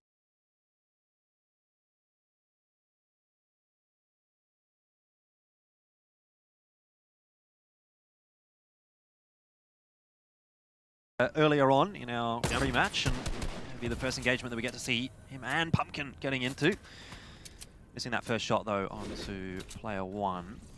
One of the biggest indicators you're going to have to look here right now is the strength of the shotguns, because with no upgrade ability right now, if you guys didn't know, we do have NPCs disabled right now. So that means the only way you were able to get an upgrade these days, changed in this season, was previously you spent materials at an upgrade station. Now you spend gold at the NPCs, the quest givers, but that's not in the game right now. So currently you can get all the loot in the world. You can get 4 uncontested POIs. If you don't find a good shotgun, no amount of time is going to let you get one, as it looks like Jinx or Worthy, I think, gets a bit of a snipe there onto Hoodjay. So I'm not sure how they're going to have to play this one, because if you don't find a good one, you're not going to find it endgame. So if I see anyone who has an epic or legendary variant coming into those endgames where, like I said, that's where you get your big eliminations, it's going to matter a lot, because I just saw the Pumpkin there had a grey tack, and if you get into a fight, grey tack versus blue tack, it's going to be quite ugly, especially coming into the endgame, because no amount of time gets you a better shotgun now. There's nothing you can do with this lighter lobby to find one if it's not at your drop spot. Well, I guess they're going to have to work hard maybe in the early game, find some elims on a bit of a weaker opponent, see if they can pick something up there that way, if it's as important as you say. But look, either way, they're going to have to make do with what they've got. Jinx has seen Hoodjay and Sinnoh. Again, we've spoken about them a fair bit today. We'll have to hope that they can actually deliver with the amount of broadcast time that they're getting. But into that fight, 2-on-1 at the moment, though Jinx looks to be getting some help from his duo from the side. This would be a massive upset if Jinx or Worthy go down here. I'll happily put my name on it. I'll say I will never let Jinx or Worthy hear the end of it if they go down. It's nothing against Sinnoh or Hoodjay. It's just this fight right now. They have the server advantage as well.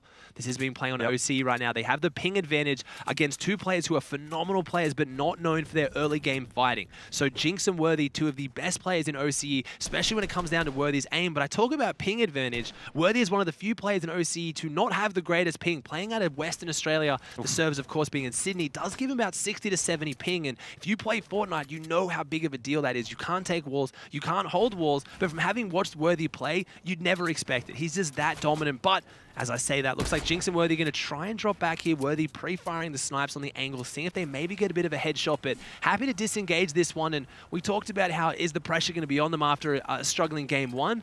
Clearly not. If they felt the pressure, they would have taken that fight and tried to capitalize on it. And that's the kind of fight I expect we'll see in game 4 or 5. But right now, Jinx and Worthy, they're not stressed. One bad game, let's have 4 good ones. I have to agree with you. I don't think that there's any reason to throw away your second game with an early aggression either, because that just then puts you into that position where, I mean, mathematically, you might still be able to come back from that. We talked about it being like maybe 300 points deficit, still overcomeable, but it's more of the mental aspect at that point. If you see yourself down 200, 300 points, you'll be thinking, oh no, like this is just not doable. And if you aren't confident, I think that goes for any esport really, you're probably not going to be performing at your best. Confidence is going to be key, especially in those late game circles. And Checking in with a couple of the other teams, Parpy and Skit. They're going to be rotating their way in alongside Splasher and Bink.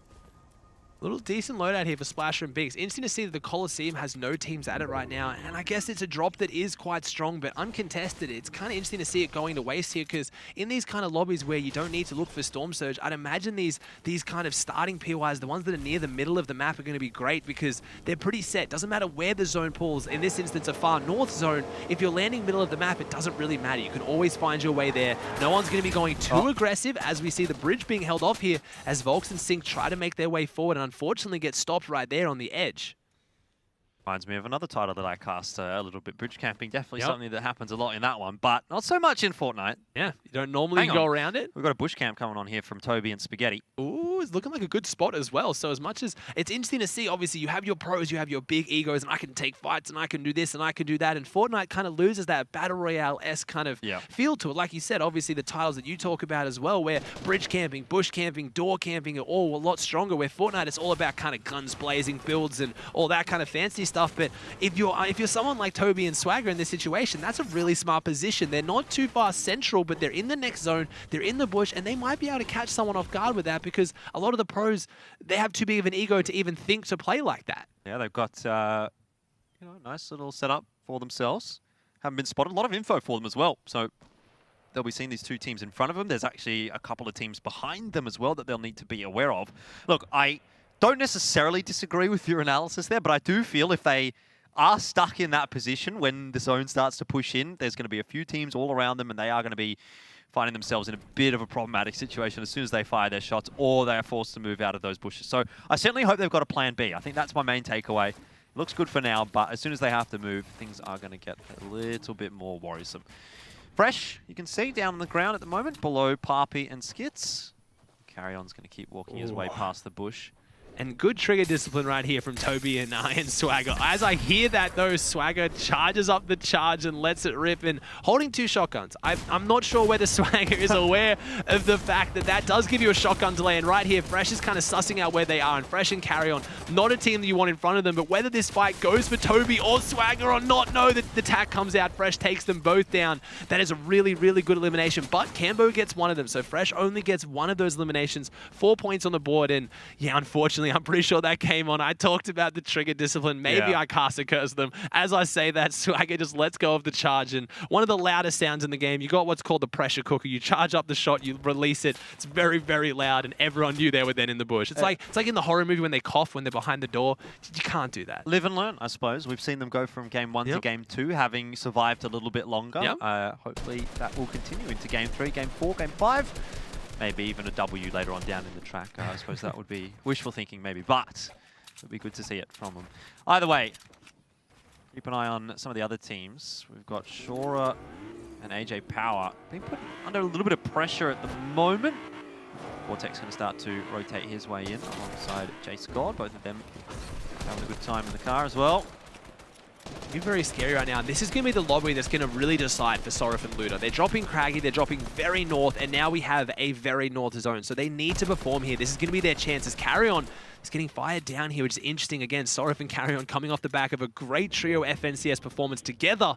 Now, unfortunately, Carry-On finding himself on the other end of his ex-teammates. Very, very good aim here, taking shots down. Fresh is down beneath, kind of sitting a lot prettier. Carry-On can go down there if he really needs to, get behind that terrain and make sure they cover it off as Fresh pushes up here, and Sorif and Luda would have heard that one and found a positioning, and this is very scary. I talked about superior shotguns. Fresh has some of the best tack aim when it comes to anyone in OCE or anyone in Fortnite in general, so an epic tack in the hands of Fresh. If they play the low and the mid ground in this endgame very well, I could see a considerable point jump for them, because that is a big win condition if I've ever seen one for a team. Yeah, I mean, you look at that and you think sometimes, oh, you know, Fresh, just an influencer, etc., etc. But he's one of the guys that can actually sort of tussle with the top. Yeah.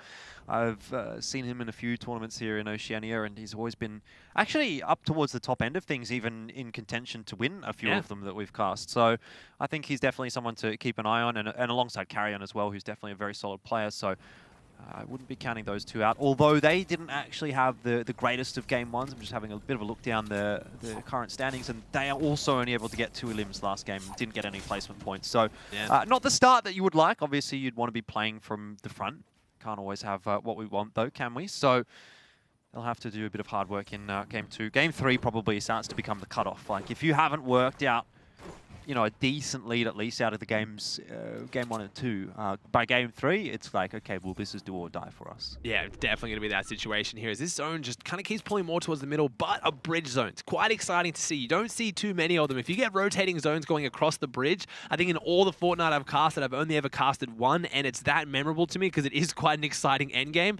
We'll have to see how this one plays out, and it's really going into the favor of those northern teams. So you talk about Fresh and Carry On dropping out of Pleasant. They need to make this game count, because if they can't make it count when they get the zone, when they don't have to go through all these other players, it's going to be a lot worse for them. So Papi and Skid setting up now as well. We have really only lost, you know, 2 teams, 4 players so far right now. So of the 17 teams remaining, they are all duos, I believe. I haven't seen 2 solos running around, so I'm pretty sure we've just seen the 2 duos be wiped right now. So this is anyone's chance going into this. No one has to solo clutch. As we see Jinx and Worthy, unfortunately, not in the best positioning on that side of zone. Unless they get zone, they're going to be very open with really big sight lines. So unless they're going to get a good bounce of Shockwave, which will still leave them open for situations like this, Jason Vortex can set up and use those open sight lines to get some big beams on them. I mean, open sight lines is one thing, but they do have a team right next to them, sort of keeping Worthy and Jinx a little bit safer, actually.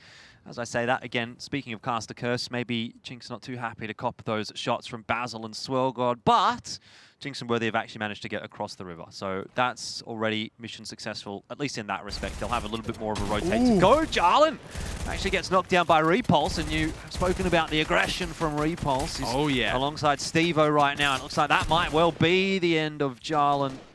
Oh, this is not a good situation. Steve-O's actually even confident enough to go for the shakedown. So they're trying to find right now where Zora is, which just shows how aggressive this duo is. I talked about it on the top of the show with good reason. They could have just gone for that easy elimination, but no. Let's find out where the solo is, because we want to find them as well. Repulse and Steve-O picking up the pace, and that's big because right now, Jarlin and Zora were your second place team coming into this game, and they are now 1 down. They got 2 eliminations on the board. They took that phenomenal fight at Sweaty, and they are not going to be happy. Jarlin has played with Repulse a number of times, and I guarantee, like I said, with these guys knowing each other's playstyle, when there was someone knocking on their wall when they didn't need to, it's going to be Repulse every time. Yeah, you got to know. Keep your friends close and your enemies closer. Yep. I think that works in both respects this time. But let's have a look and see how this next one does sort of change things up. GW, another one of those teams that's come through from Asia. They did pretty well for themselves. They're sitting in 4th place on the standings at the moment, 67 points. So, you know, about 50 points or 40, 50 points behind the top dogs. That being Luda and Sorif at the moment. You're covered right now. Look, they've got big bases, and that's the thing. You can kind of invest a lot of those materials because you need to. You need to invest a lot of your material now to make sure that you're not going to get sprayed and focused too much later, because right now in these end games, when it's going to be harder to kind of conserve your mats, but you can still find those big refreshes on the players that are around, as we have the zone pool pretty far away from Worthy and Jinx. This is not what I wanted to see for them, but it's very, very good for players like Repulse that was set up there with Steve-O in a great spot, and they have the loot from Jarlin too, as now we have Sink and Volks trying to rotate around in the car, and it shows how scared they are of using their wrist fish. They have 2 of them, but we talked about it in the pre-show. If you don't use them when other people are, you make yourself a giant target in the sky. I remember when Riftigos used to be in the game, way back in World Cup meta, you popped one of those bad boys, you felt the safest in the whole lobby. Now, with how good everyone's aim's gotten, how smart everyone's gotten, you go down as quickly as you possibly can. You want to get out of the sky as fast as possible. Yeah, I think it's also something that's nice to keep in the back pocket as well for contesting high ground a little bit later on. So it's not necessarily something that you want to be throwing away for a rotation like that if you don't have to. And in that instance, they're pretty comfortable, they're confident, they know that they're going to be able to make that rotation regardless. So let's just keep that bit of extra utility available to us. Splash and Blink right now. A rotation we haven't seen too much of. We talk about, you know, the Rift Fish, we talk about the Shockwaves, but we had some Peppers in there as well. Pop the Peppers, you get an increased movement speed bonus. It's very, very strong in the end game, especially if you're going to play more aggressively, because you can keep up with players. As right now, Pumpkin on the wall. I said if Splash wants to play aggressive, Pumpkin playing aggressive here on the team of Alec, and I don't know where Alec is. Alec needs to come through and back this up. Does arrive there in time, but looks like they want to pull off from that one now, and you can kind of take those shots and feel people out. With the pumps being removed for the game, there is only one way you can get fully finished in this game, and it is the charge, or I guess the Dragon Shotgun, but most players carrying the charge, but with that very, very distinct loud audio cue of what we call the pressure cooker, it cooking up, you almost can be confident going on anyone's wall knowing they can't one-shot you, and that does mean a lot in Fortnite, because you have time to back up, hold hold your walls and use your meds. As right now we have Squadsy and Player One trying to get the car in here, so I'm not sure whether they want to use this or why they're trying to move it so much. Or they're making a big effort to try and get it maybe out of the base. I'm not sure. I guess they do get sprayed and they do get detonated. Oh, that's a nice double setup from Repulse and Stevo. Already Cambo goes down to about half HP. We saw much the same situation for Cambo in the last game, where he was one of the ones later to the rotation. Here's a rift for Repulse and Stevo, who were actually probably requiring that because the Storm was pushing at their back. So they'll be up in the air for the moment. I just wonder whether they're going to go for high ground. They're playing this game very aggressive, and in any other season, any other meta, I would have thought, yes, Repulse and Stevo is going to take the high ground and they're going to go big or go home. But right now, I think they've got Fresh and Carry On very well set up. Here we go. This will answer my question. Do they go for it? Fresh is up there. Fresh obviously having played with Repulse as well. They want to hold it. Bounces Shockwave to front side. Repulse is going for it. This build fight right now will decide this game. Fresh and Carry On going up. Repulse going up for it with Stevo as well. I think Fresh and Carry On have lost it. Carry On has to drop down, and Repulse and Stevo look like they have this high ground under control, but Fresh still has 6 Shockwaves in the back pocket. That is more than enough to take it off them. Well, it's definitely something you can keep available to him. It doesn't look like the contest is going to come through just yet. Fresh happy to just sit down there and give Carry On a little bit of extra time to heal on up.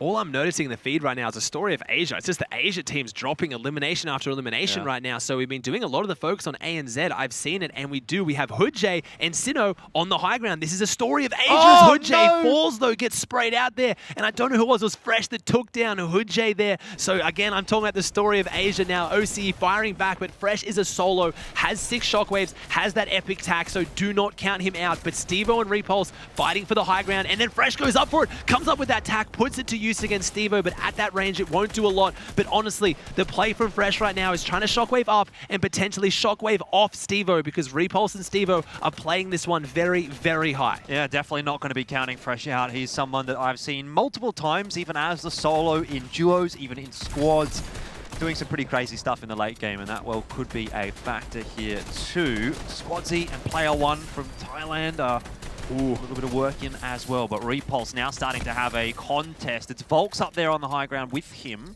This is an exciting one. Repulse and Volks, 2 of the best mechanical players in the region, in any region. 2 of the best fighters right now going up for it. Repulse using those bounce pads, trying to get up a bit of height on Volks. Volks gets the good shots off. Repulse goes over the top, and the beautiful shot. Repulse, not disappointing when I tell you why he is one of the best mechanical players, not just in OC, but in the world, taking down Volks and making it look easy, which is no small feat by any means. Trying to do it to Fresh now as well. Gets in the box, but Fresh with the epic tack, it is enough, but unfortunately, I think Fresh goes down to the Storm as that happens. Stevo is up to help Repulse, but Fresh is down, and Repulse and Stevo are doing exactly what I said they'd do at the start of today's show. This is just so comical seeing Repulse's body go flying across the high ground. He'll be getting picked back up, though, by Stevo, so never mind. He won't be. Not quite. I thought that he might, but seems like he's just run out of time.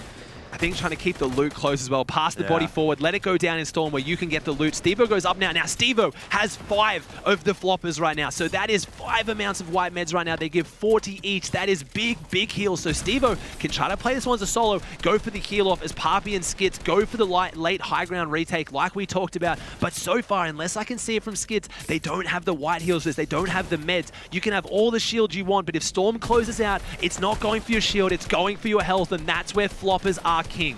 Yeah, well, at least they have the option to jump down. Swirl gets one, then he gets taken down himself. Papi and Skits, though, looking in a good spot to play this one on their own terms. Skits has the floppers. He does have 4 floppers as well, so they have the firepower and they have the heal-off potential. Sure, well, that's exactly what you want. Papi can drop down if need be. Skits can just stay up on the high ground, playing for the heal-off. And Stevo looks like he's going to be going for some heals out there in the Storm. Not sure that's going to work out because Skits, as you say, 4 floppers should be okay. Alec doesn't have anything to his name, and so I think we know our victors already. I think Stevo went for it a little bit early. Here it is. Going to be Skits on the high ground with those 4 floppers. That is going to be the story right now. But Skits ended up... No, Skits, he goes for it, gets the flopper as well. Stevo got the 3rd place, but can't clinch up the 2nd. Alec is going to go down here, and Papi and Skits are your victors in game number 2. Great performance from Alec, though, but some of our big names, I didn't see Luda or Sorif at all, and I only saw Jarl and Zora to see Jarl go down. So huge shake-up on the leaderboard. Yeah, a little bit unfortunate. The big names aren't getting the points on the board here, but luckily enough, therefore, Skits was able to win the heal off towards the end. We saw where Papi was able to drop down, try to get a little bit more damage onto those players before he did eventually go down. And we've seen that time and time again. It gets towards that final zone. You need to make sure you have those white heals.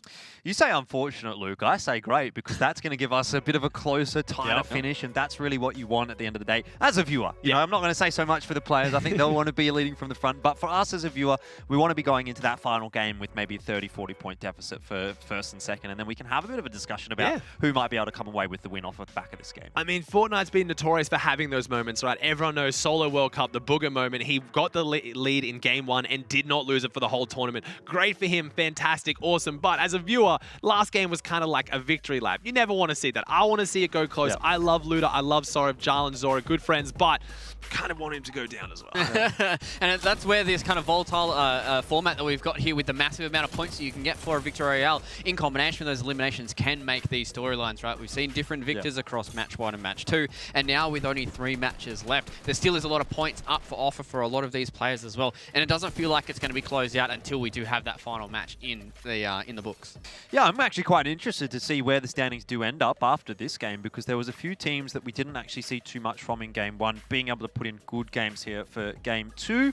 And that's obviously going to do that bit of a topsy-turvy. The tables are going to turn as we go over the course of the day. Carry On and Fresh, I don't know if they necessarily did enough to get themselves up into the top 5, into the money, but I think they've obviously done better than that first game, because they were doing a fair bit of work in the late game there as well. So they were a team to touch on. Repulse and Stevo, we also saw having some elims early on in the piece and took that up into the late game as well. But again, I'm just not sure that they had enough in terms of the placement points to really be leapfrogging up into the top 5. So I'm not really sure what the top 5 is going to end up looking like, but I think at least the 3, 4, and 5 placements are going to change up fairly substantially. I think what scares me is the fact that we saw Jinx and Worthy not have a great game 1 on high ground, and then obviously they weren't there. They went for something else. It also didn't work, though. They got a pretty bad zone. I'll give them that. But at the same time, whatever they tried game 2 didn't work, and game 1 didn't work. And that scares me a little bit. We talk about the learning curve, but you know, you mentioned it as well, Jordan. Like, you got to start figuring that out early. You can't try and come into this end game. You can't come into game 4 and be like, I've got the magic formula now. Because it's too late where, again, Repulse and Stevo played how Repulse and Stevo do. They played aggressive Fortnite, and they still got a 3rd, but they got a few more of those eliminations up there. But ultimately, I'm thinking as they feel like these lobbies and they feel them out, the fish and the heal off is going to become massive. Because if you store those in your back pocket, if you can heal off those last few seconds, it's what's going to bring you the wins. That's what got the win in game number 2. And there's even a big jump between 3rd and 2nd, right? There's a lot of points on offer in those very final points there. And you can see where that heal off does play in a factor. You know, maybe if a Repulse was able to, and Siva were able to get into that 2nd spot, that's a little bit more points on the board in combination with a lot of their eliminations. So, I mean, this is going to be an insanely volatile tournament for the rest of these final matches as well. And I'm super excited to see where we're going to stand and where we're going to end up as well. We've seen Fresh try to kind of pop off towards there a little bit at the end. Unfortunately, he didn't have his duo partner there, so he couldn't finish it off. But we've seen a lot more of these mechanical players in OS really starting to put it to some of these other players as well. And I'm interested to see whether or not this aggressive kind of style will play into their pockets towards the end there. Yeah, I mean, just to touch on Papi and Skits, they were actually in 5th place going into that game, right? So they've just picked themselves up a win. Yeah. Very good chance they actually leapfrog up into 1st place. So you said you're interested in seeing how the standings do pan out. I think they might be actually at the top at the moment. And I'd love to see as well, I talked about early, Skits coming off the console track as well, a player that hasn't really made a name for himself, playing with an ex-World Cup champion as well. Papi has qualified for World Cup, a great player, a player that is well-respected in OC, where I feel like Skits hasn't really had his chance to have that big moment in the sunlight. So I want to see if he can do that here today, because $30,000 up for grabs. As far as OCE goes, that is massive. That is a huge chunk of the prize pool. If you get 15,000 for 1st, that would do wonders for Skits, not just obviously monetarily, but just reputation-wise. That's what they build it off. We have a whole season coming up, or a whole year of trios. He wants to say, hey, OC, I'm a great player. Look out for me. Play with me. I'm phenomenal. So I'm really excited to see if Papi and Skits can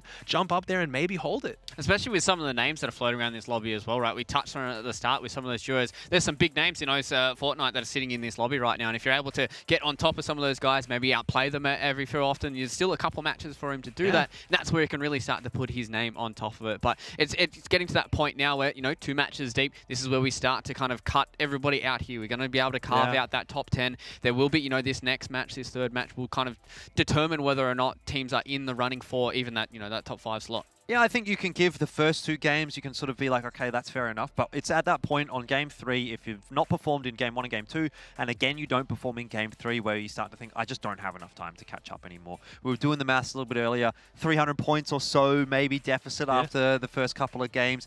I don't think we're going to have that quite so much. I think we're probably going to be sitting around 150 to 200 points for the top end of things. So going into game 3, you think 150, 200 points out of 3 games, that's definitely salvageable, but we need to be having 3 good games in a row. And look, I know that is very much a possibility, but doing that off the back of 2 rougher games when the mental is low, when the confidence might not be quite there, and maybe the momentum's not there for you either, is going to be tough. So it means that 3rd game has to be a big one that really lifts the spirits and makes you believe. Well, if you look at the eliminations, right, in game number 1, the most we saw was 5. So you talked about these massive 160-point games out of EU and stuff. It's just not happening here on OCE. So really, it does make it harder. You need to get those consistent placement points because it's not going to be a story of eliminations. I think even that game, we saw Repulse and Skits playing so aggressive. We saw them going on the box, taking on Jarlan early. They still, I don't think, even got more than 5 eliminations. So the eliminations just aren't there no matter how aggressively you play, especially into the end game. You need to get the placements. That's going to be the story. So I'm bringing my prediction on the points down a lot. If a team can get even top 10, I think, or every single game, they're probably going to be the ones that win this. And that's where it feels like we're going to be starting to lean more towards in that heel off towards the end. You know, we talked about the fact that there's not many eliminations in the European region. That's what it kind of came down to. It came to those last couple of fights. Whereas now in Asia, we see a lot more of these heel offs. So maybe teams are going to be leaning more towards fishing a lot more, try and make sure they have those floppers towards the end, try and divvy it out a little bit more so they can win that heel off towards the end, right? Yeah, very much a possibility. I mean, we've seen a few teams actually adapt and change their playstyle going from game 1 to game 2. It was interesting to note that Sinnoh and Hujay were actually moving away from that kind of playstyle. So I guess that goes contrary to your point, Luke, but to be fair to them, they actually haven't really been able to place too highly. So maybe they need to go back to that initial strategy, see what they can do there. And that's the thing, when you have scary teams like Repulse that start going for that island, I talked about it. I even put it out there like, wow, it's interesting to see a team that's so dominant and so aggressive go to such a passive drop, but then they used it to then play aggressively. So if you are players like Hujay and Sinnoh and you're flying in and you're thinking, wait, there's 2 guys going here, what do we do? They pull off and they go somewhere else. Yeah, having a look at the post-match results here, lads. Not very many points do separate number 1 and number 2. Only 100 and, actually, what is it? What, 9 points? Yeah, quick maths on stream. Look, if that was me, I would have got it without even thinking. Of course. It would have been so much faster. Of course, Jordan. But Papi and Skits, they were the ones that got the victory royale, but only 1 elimination. We see here at the top, Alec and Pumpkin were the guys who got 7 eliminations in combination with that 2nd point. So we see now these eliminations are starting to be a little bit more important. Unfortunately for Alec and Pumpkin, they actually got 0 points out of game 1, though. So they might as well consider JBL Quantum Cup a 4-match tournament for them, right? They've started it off in game 2. Look, that's great news. That's exactly what you need to do when you have a rough start.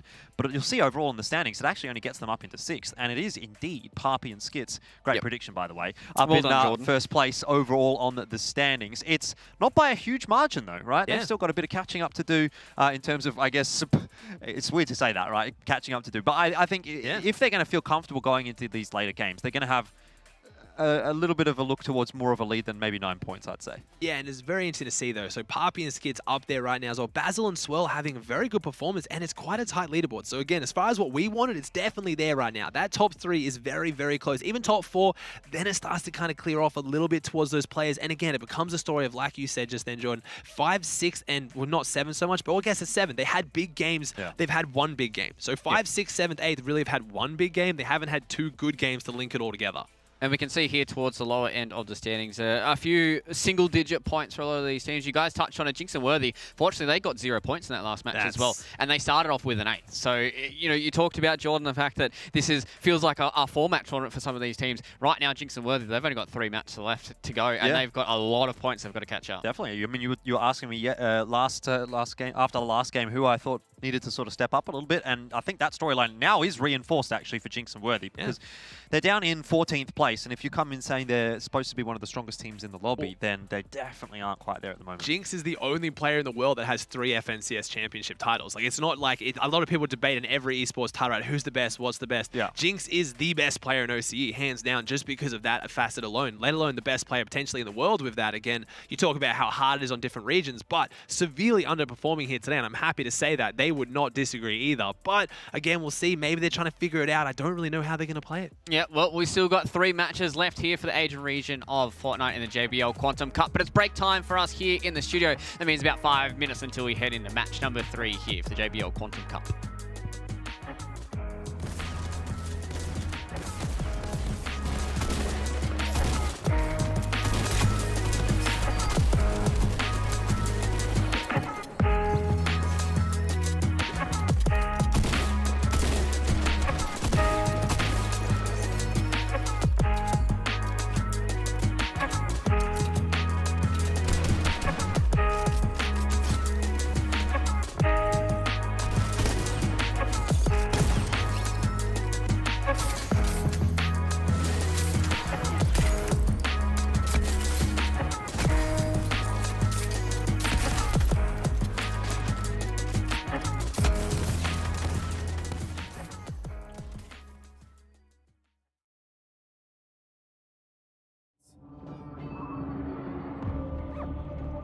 The sounds of victory.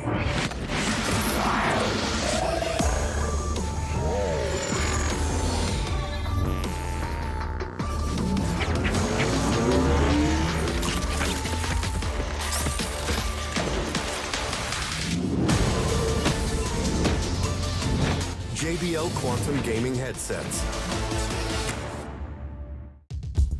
The first time you sit down, it is loud. There are fans screaming and chanting, drowning out the call-outs from your teammates. I mean, you are not in Kansas anymore. We're in the finals, trying to find the last player, finally take them out. People are screaming, but I can't hear a word they're saying. I felt like I'm underwater. All this self-doubt that I had just seemed like it was washed away by the tide. Listening to myself, I feel like it's a soundtrack in my head through every step of my career. What's up, guys? It's your boy Yanis, and this is my JBL pregame ritual.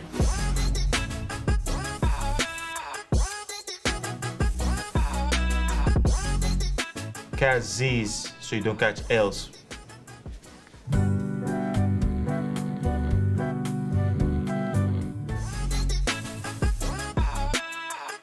Chris count, make everything sound better.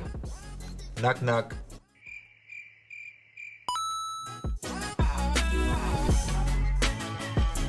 Pre-game hype is key. Set the vibes and get your game face on. Let's get it. Hi everyone, it's Brooke AB and I'm super excited to be partnering with JBL this year as part of the launch for their JBL Quantum Gaming headsets. I've been using this pair of JBL Quantum ones since about April, and the active noise cancellation is super impressive, especially with Nadeshot next door yelling all day long. The JBL Quantum Cup is just the beginning for JBL, so keep an eye out for more, and good luck to all the amazing competitors from around the world.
Welcome back everybody here to the JBL Quantum Cup. Fortnite in the Asia region, and we are 2 matches down. We've got 3 to go here, and it is anybody's game so far. And as I welcome back everybody here onto the desk for the Asia region, we're getting ourselves prepped and ready for match number 3. Lads, we've talked about 2 of the matches so far. We've seen kind of similar stuff so far, but there's still a few of these viewers that need to step up a little bit in match number 3. Oh yeah, definitely. Look, let's be real, Luke. There's more than a few that need to step it up. I mean, I think we've seen a couple that are starting to build themselves a bit of an advantage, Aussie. But aside from that, the teams that haven't really been able to pop off in Game 1 and Game 2, this is kind of the last chance for them. Yeah, like I feel bad that we're just putting all the focus onto Jinx and Worthy right now, because there's big teams in right now. I'm looking at, we have Sync and Volks down the leaderboard, we have Carrion and Fresh down the leaderboard, Vortex and Jace. So there's a lot of teams that really need to step up. I'm quite impressed so far of seeing quite a few Asian teams that are really high up there that are doing quite well, because right now it's the top tier OCE players that I'm really expecting to step up here in these last few games.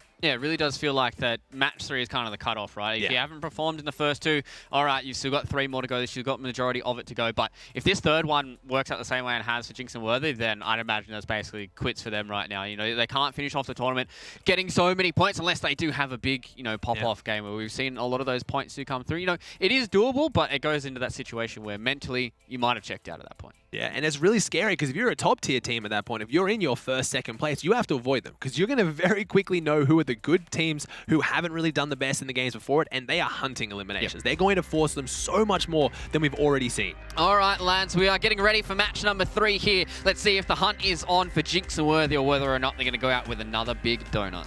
Well, it's not just Jinx and Worthy that we're going to be keeping an eye on. I think you can go down probably to 10th place if you're going to cut things off. Carrion and Mr. Fresh Asian below, they're the ones that are going to be needing to have a big game right here, right now. They are the ones that are more than 120 points behind first place, right? If you're going from 9th above, there's maybe still a bit of an argument that 2 games might be enough. So if that's where we're splitting things on the lobby at the moment, I think you can type leaderboard in chat and have a bit of a look at how things are going if you're wondering what I'm talking about. But yeah, definitely 10 downwards need to have a pretty good game here, and they need to be popping off and getting themselves 100+ points to be able to stay in the running. And the hard point normally is you can talk about drop spots or loot, or maybe they didn't have this, but that's not an excuse for any of these teams right now. They've all got good drop spots. They're going into endgame with good loot, so you can't hope on a little bit of that RNG that those things will change. As I see Hoodjay take down Raptor, and I think potentially Will there. That is insanely massive. That is, again, an Asian team that has just taken down 2 phenomenally good OCE fighters very, very early on in the competition. I wonder if we can get a replay of that. I know that we do have replays available, but we'll see whether or not we did catch it and see what actually happened there, Aussie, because that was extraordinarily fast. That was very fast. That's almost, to me, like got a good maybe assault rifle on spawn and then just went for a beam out of the sky or as they landed, because that wasn't like a get a couple guns and run at each other. That was genuinely just maybe a bit of good loot on spawn. And again, the Asian players just renowned for their phenomenal aim. I would not have been surprised to see Hoodjay hit some really good shots there. The 2 eliminations on the board, you talk about, that's 8 points already right now. That's going to jump them right now from their 12th place right up there. They're going to be getting so many more points out of that one right now. So that pushes them potentially towards that top 10 and into the top 10. Yeah, look, it's not just going to come down to elims at this point anymore, though, for Sinnoh and Hoodjay. Like, they did have a couple of rough games to start things off. Let's not sugarcoat it. 2 elims per game out of the first 2 games is just not enough to win a tournament like this. So, getting into placement points, very, very important. And another contest over Sweaty, but this time it's a different team. This is very scary right now. Zora and Jalen took this fight last time against 2 pro players, and again, Swagger Souls and Toby. I like it though. They've decided that yes, the way we're playing right now, we're not getting enough loot from our more shambles drop spots. Let's go somewhere a bit more aggressive, but Sweaty Sands was not the play. Zora and Jalen will chase them down. They will take this fight. They know that they're up there, and they know they need eliminations right now. They're in 7th place, so they're not mentally checked out. They're definitely mentally checked in, and they're checked in on eliminations. Toby's farming this one. Zora's going to see that little angle and is going to get some big beams off very soon right now. And the beautiful play here, Jalen drives past, which takes Toby and Swagger Soul's attention and just gets beamed up in the back right now. Jalen walks up and even hits the emote. He's that confident, but Swagger getting some good shots in onto Jalen. Bit of payback, really but unfortunate you see Jalen hit a bit of the BM on Toby, and she just didn't deserve that. Yeah, look, they're not having a good time at the moment, Swagger and Toby, unfortunately. They are getting a little bit wrecked. It's okay. It would be me as well. I'm not going to go ahead and, stand on the high ground or anything like that when I don't deserve to. I understand, by the way, Aussie, I don't really watch too many of your streams. I'm not like a big fanboy or anything like that. But when I do tune in, I understand you're not exactly the greatest player yourself. I'm not. Okay, that's the thing. I would like to point out that I am far above average, which still puts me so incredibly below these guys, though. And that's what it is. Every time I do events where, there's some invited players, maybe some celebrities and stuff, I always hear the same thing. Oh, no, I play all the time. I play during the week. I get some dubs here and there. I think I stand a chance. They are lucky if they get a single point on the board by the end of the tournament. It's always the story. These guys are an entirely other level, and until you play against them, until you verse them, you really don't understand how big of a difference it is. I feel like my confidence gets raised a little bit. I'm doing okay, and then I get invited to one of these tournaments, or I try and give it a go, and I just get absolutely destroyed. That's what I love about some of those tournaments where we see sports players and real-life celebrities getting involved as well, because they're the ones that come in like high and mighty, and they have all the banter and the BM and the talk and that. And then you see them, you're like, mate, you don't even know how to play this game on a casual level. It's hilarious sometimes. But anyways, back to the game at hand, and Coliseum still not contested, which is, you know, one of those drops that you would have probably thought someone would be at.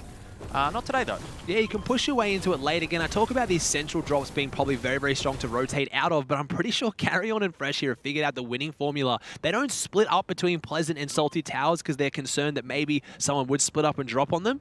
No, Carry On just rotates there and gets the loot anyway right now. So Fresh and Carry On, again, have no excuse in this game to not perform with the amount of loot they're getting. As when I talk about loot, here we have Looter and Sorif right now, still sticking to their Craggy. Don't change things that are working. They're in the top 3 right now. They're really only less than 12 points behind first, so they can really jump up here and have a big game. Game 1 winners. Game 2 went well for them, but not as well, as now we see Hoodjay and Sinnoh having really good loot here, but it brings them towards Ludo right now if they go into that position.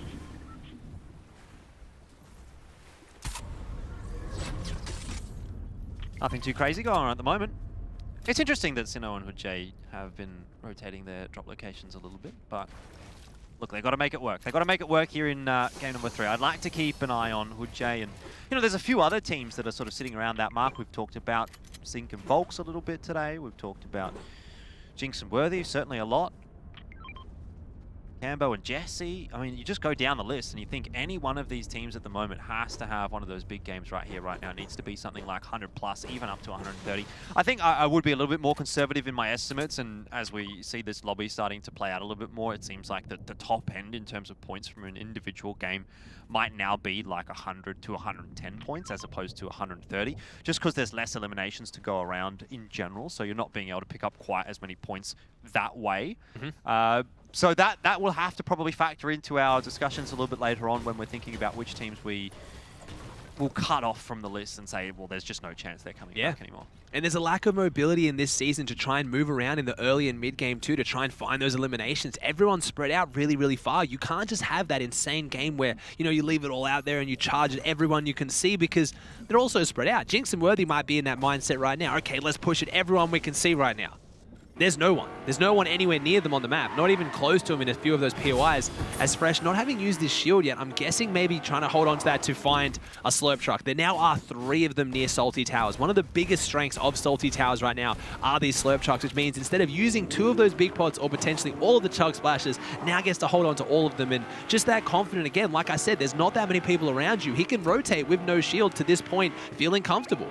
Yeah, it can definitely put you in an interesting mindset, can't it? You know, particularly if you start going and doing that kind of thing in bigger tournaments as well, you will potentially run into a bit of trouble. So you've got to make sure you don't fall into bad habits. It might be a good decision right here, right now in JBL Quantum Cup, but looking into the future for those guys as well, it's definitely something to just, you know, keep in check here and there. Speaking of shields, AJ Power and Shura Dog looking quite happy in that respect as well. They've got themselves a couple of shockwave nades, even for those late game high ground contests. And I think they're probably another one of those teams that we do want to be seeing have a pretty good game here. I'm just having a look down the list to see where exactly they've ended up. And they're in 16th at the moment, so they do actually only have the 1 elim to their name, which I'm a bit surprised by. I thought that we would have seen a little bit more from them just based on the eye test, but I guess I'm wrong. I'll have to see how they go into this one. It's been a hard one to pick because, again, everyone's got some very solid loot. I don't think Jinx or Worthy have ever been this low on a leaderboard ever in anything.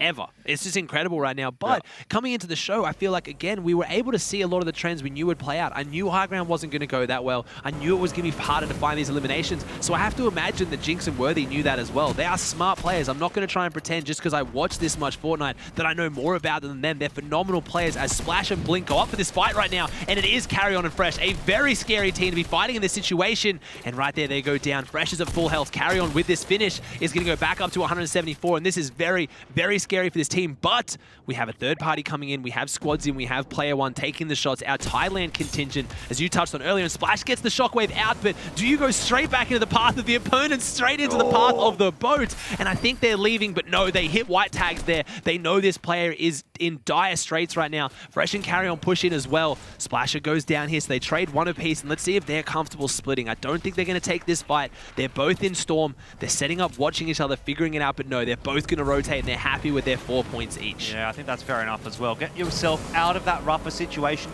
It was looking really good for Carry On and Fresh, and to be honest, they would have picked that up, let's be real. 2-on-1, they're definitely picking that up and getting those extra points on the board. But that third party comes through, means they do miss out on some points, but at least it doesn't end up with them getting knocked out. Because right now, what I was going to say is those were some nice points to pick up for Carry On and Fresh. To be fair, they were. Could have been some more. Disappointingly, not the case. But definitely need to be getting those points on the board and converting that into a big game. You know what I mean? Like, they can get the 1 point, one elim, and then, you know, try and bring it up to 4 or 5, get themselves a win here. I think worth noting on as well, you talked about EU and NA kind of had their zone trends. It looks like Asia not having really any of that. We've had a far west zone, we did have a far north zone, and now we're having kind of a northeast far zone. So I'm guessing right now it is a situation of kind of spreading it around the map, I guess, but we haven't seen any of those south zones, which is really going to affect those teams that are dropping on the south side of the map right now, where north is feeling really good right now. As you see, Repulse and Stevo really split. I guess Stevo trying to find something out there, maybe fishing for a little bit longer, getting as many of, I guess, the Rift fish as possible. Carry On and Fresh now making that rotate as we now hearing the beams come out right now. Shots are being taken and players are finding each other. I'm seeing on the map right now we have Jinx and Worthy very close to, again, a team that you talked about that was quite low on the leaderboard. So that is going to be a 14th versus 16th place, but it's Jinx and Worthy. You really can't count them out in those fights. Most definitely, and another one of the teams that I would like to talk about is GW. They're still sitting up in 4th place. I think they were in 4th after game 1, which is, you know, actually pretty good for them because, like, look, you know, I was just having a quick look down at the standings here, and they've had a 4th placement in both game 1 and 2. Yeah. So it kind of stands to reason that they would be in 4th place overall. I suppose that's kind of how it works. But that consistent placement, if they can keep that going and, you know, maybe just edge that up into a 3rd or a 2nd, get a few more elims on the board, they'll be able to jump themselves right up into 1st place, or, you know, even 2nd or 3rd is definitely a step up. But look, they're not that many points away, and I think that's the important thing. It's like, yeah, you might not be getting wins on the board, but at least go into that final game with only 1 game's worth of points in the deficit. Give yourself that room to work with and just have that one pop-off game to come back from behind. That's totally acceptable. That's one way you can go about things to ensure that you don't end up in a situation where, you know, you throw your tournament away a little bit earlier than you might like to. Yeah, and one of the scary things I see for our team in the lead, Papi and Skits, you could say it's a strength or a weakness. They have only 5 eliminations where all the other teams inside the top 6 all have more than that. So they're showing they can get the placements, they can get the win, the heal off, but are they going to be able to handle themselves in some of the fights that matter? And now Papi and Skits are very good fighters, but you're seeing, like those teams you talk about, we talk about Basil and Swirl, they have 9 eliminations, almost double Papi and Skits, so they can hold their own when it comes to those fights. Maybe Papi and Skits get in 1 fight too many and they go down, and that's going to really affect their placements. So as much as they're in the lead and everyone's gunning for them, it's off the back of a few really good placement games, but not having to get too many eliminations. If they start getting pressed endgame, do they drop down too early? Do they go for height when they shouldn't have as the beam comes out here? Jinx and Worthy saying, hey mate, kind of peek that head down. We don't want you looking up at us for too long. We're happy up here. Yeah, I think that's something that I always look at as well as far as the eye test is concerned. If you're getting a lot of placement points, that's well and good, but I also want to know that you can win fights on a consistent basis. And if you're seeing people have a lot of elims, then it sort of goes hand in hand with winning fights. Obviously, you don't want to go too far on the other end of the spectrum, in that if you're taking too many fights, there's a very good chance that you end up just dropping early on in the piece by nature of getting in more fights and having more risk. So it's kind of a risk versus reward sort of a balance thing. But either way, have to keep an eye on that as we go through the rest of this afternoon. This evening, I suppose it is now. It's looking a bit scary right now. Stevo and Repulse have come in late, and again, they're the players that I'm looking at to make situations like this. They're going to start sussing people out. I always talked about, when it comes to Fortnite, I've always said, I don't know why there's certain players that shoot at everyone they see, and it was actually Repulse himself who countered me saying, hey, well, why would I not shoot at everyone? Because I can gauge them. Do I find out how much health they have? Do they react slowly? Do they build weirdly? It gives you more information than if you don't. He said it's the other players that are stupidly aggressive that push everyone that shoots at them. So he defended the fact that Repulse is known known for being one of the most aggressive players, and that often kind of gets people to talk about the mindset of, oh, they're just stupid aggressive. They just take every fight. And he's like, no, I'm aggressive, but I'm smart aggressive, and that's what we're seeing here today. He's taking good fights in the mid game that are getting in those extra bit of points and setting them up for end game to then kind of close out the games. I think that's a good way of looking at it, isn't it? It is a bit of a risk versus reward thing again, right? Because yes, you may also be getting some information out of shooting at people, but they are getting information from the fact that you're shooting at them. So, you know, it kind of goes hand in hand. It's a question of what you see as a little bit more valuable. And obviously for him, he sees that the information that he gathers is more valuable than the information that he gives away. But it might not always necessarily be the case. Speaking to that point, Jinx and Worthy, well, they're quite comfortable up there on the high ground, so they're happy to fire a few pot shots across.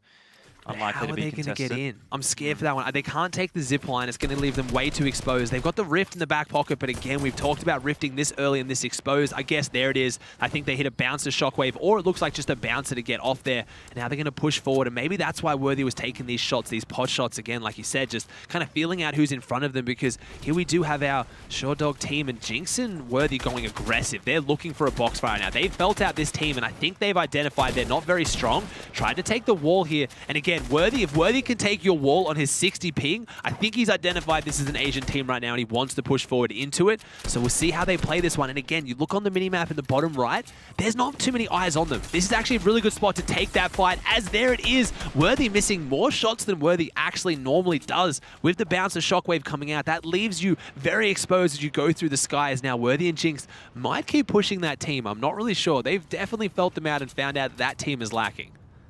It certainly seems that they are on the hunt, so to speak. We talked about them perhaps needing to be on the hunt, and they can get themselves some extra points early on here. Just get a couple of elims. Get the blood flowing, so to speak, and get a little bit more comfortable, a bit more confident. That could be big news.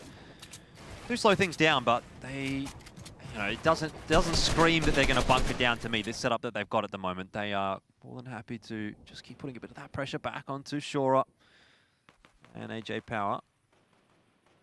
Papi and Skid's in a really good situation. That's your first place team. So again, if you just tune in, you don't know what's going on, this is match number 3. We have Papi and Skids in first place. We have Basil and Swirl in second, and we have Luta and Sorif in third. Those are the names you're looking out for right now. So that panning shot gave us a great idea of the situation that our first place team, Papi and Skids, are in, and they're looking very, very good. As right now we see a team that hasn't been doing too well up there right now as Hood J takes down Will and... Didn't we see them take down Will and Raptor earlier this game? Maybe only took down one of them, and then the other one went on as Raptor now trades with Sinnoh. I swear that's the 2 eliminations we saw on early. I don't know what's happening here, as unfortunately AJ Power goes down, Carry-On goes down, and this game is breaking up and getting a lot more action than we're used to seeing. Yeah, well, that's where we do tend to actually go, at least in this format from what we've seen in EU and NA. First few games are a little bit more passive, but the further we get through the tournament, the later we get into these games, the more there's going to be going on, and teams starting to feel like either A, we're out of the running, so we're just going to have a bit of fun, get a bit more aggressive and see what we can do, or B, we need more points right now and we need to go for them right now, basically. So they're going to start getting aggressive off the back of that. And it's only the teams that are sitting towards the top end of things, which, for example, like Papi and Skits, are going to be a little bit more happy to just chill out and sit around in their builds and wait for those circles to move in. They're on the high ground, but they'll have to move eventually, one would imagine. So they won't be really putting all their eggs in that basket just at the moment. And this is your best chance to get your eliminations. When you look around, you really have to get your eliminations before 4th zone or before 4th zone closes, and then into rotating zones. As I say that though, Pumpkin takes down Stevo here, and that wasn't a knock, that was a finish. So Repulse and Stevo, after a fantastic game 2, are out of this in game 3. I was just going to say, taking fights at this point in the game are a lot scarier because there's so many players close together, but you can't really have that clean box fight, that clean fight you want, but they're not so close like rotating zones where you can pick them off. So this is where you do have to calm down a little bit. So I think people taking their last chance to have a fight to get their extra points on the board before they have to calm down. But that was another kind of spurt of energy there. And again, we see our good fighting team in 5th place go down. Repulse and Stevo are out of this one, and that's not easy to do. Yeah, for the rest of the players in the lobby that have been really tracking the standings, as I'm sure most would be, that's going to be good news, because you can start to headhunt for a top 5 spot, knowing that Repulse and Stevo aren't going to be getting too many points out of this game. Jinx and Worthy, again, are quite happy to move in next to another team. This time it's a different one, but they're certainly not scared of taking some real estate nearby. Not afraid of neighbors, let's say. Alec and Pumpkin also on the move. a sixth-place team. They're looking very good right now. Alec, again, coming off the back of his trio FNCS victory. I've been talking a bunch about Jinx and Worthy because they're playing together. We talked a little bit earlier as well about, the third wheel. Alec was the third wheel in that one, left behind, but playing very well with Pumpkin, which, again, is a player, hasn't really built up that massive top-tier reputation, so maybe a chance to do so here as well. As we see right now, Six and I think Sin it is has built a really nice place here, and looks like they really like the Hispanic llama there. Yeah, gotta love it. Nice spruce the place up, I suppose. It's a beautiful base now. The only problem is when you edit the walls and you reset them, it's all gone. All your hard work is out of here right now, as that was a dragon shotgun there. So player one, the Thailand contingent has to be very careful, because up on that wall, that dragon shotgun rings out. And not only is it ring out, you can see it. It leaves flame. It is the one gun in the game that actually leaves a flame trail behind and will light wood builds on fire, which is a very underrated effect that it has, because when a wood wall's on fire, you can't edit it. You lose the ability to be able to edit that wall. So if someone pushes in your box, they pressure you with it, you can't get out of the box. So not only are you taking 10 damage a second from the fire, you can't edit out either, but it means that player is one of few players in the lobby that can one-shot you with no build-up time on a charged shotgun. So got to be really scary when players like that are around you. I kind of like that. Just gives you a bit of an extra option, even if you're not using it to eliminate your opponents. You can use it just for a sense of utility. Yep. Carry on and Fresh up onto the high ground early on in the piece. And if everything we've learned about JBL Quantum Cup so far is to be believed, early high ground is not the way to go. Not at all. That scares me as well. As a team where Fresh, again, we've talked about it, gets that kind of title of content creator versus pro, phenomenal player, has his strengths like I talked about earlier, great tack aim, really good shotgun aim. One of his definite weaknesses, and this comes from coaching him personally, is high ground. I really don't like to see Fresh and Worthy up there on the, Fresh and Carry On up on the high ground. We'll have to see. Maybe they're holding it for now, they're going to give it up later, but I feel like they're going to be too tempted to try and hold on to it, and it could spell disaster for them here, but they could prove me wrong. Maybe this is the day where they figure it out, as we see Worthy got an elimination in the feed, so they're jumping up there, but eyes are on this high ground. Let's see where zone goes, and they get zone, which again, I don't want to see. No, they're going to build up and they're going to try to hold it. They could do something with this. They have 4 shockwaves in the back pocket for Carry On, so if someone takes it, they can take it back off them, but I can see this going poorly. We'll have to see. I hope I'm proven wrong. Well, hopefully you can reverse Caster Curse. Yep. We've been talking all about that in a negative light. Ooh. Maybe it'll go really well for them. Yep. Sorif on the ground. I don't know if he's going to be getting picked up at this point. That was actually a knock from Worthy. No. So that'll be some important points on the board if that does end up getting confirmed. It'll have to be confirmed. Luda's a phenomenal player, but I don't think there's much he can do here. He's picking up the body, he's throwing the edits, the builds, but they're hunting it down. He does. No way. He could even throw a splash on this to keep it alive. There's no way he pulls this off. He does. No way. What? Luda with the absolute god teammate play, but no, he has to cancel it, and there it is. That canceling for 1 millisecond was enough. The only way I was going to hold on to that one, but never mind. Luda jumps back in and says, hey, mate, you took him down. I stopped the reboot, but I'm coming after you now. I'm back on the front foot, and this is a scary position to be in when it's Luda against you. He is a very phenomenal fighter. Yeah, certainly not looking too happy at the moment. Gets himself a bounce pad, though, and just gets out of dodge, which is kind of needed at that point because he did have the storm pushing at his back. You can see the rifts have been used now. There's a lot of players up in the air. Unlikely to see any of them dropping like flies because there's just plenty of targets, and focusing down one might not be quite so easy. Fresh is going to have his crack, and he's doing a pretty good job of some early on damage, but this, end of the day, not going to result in an elim.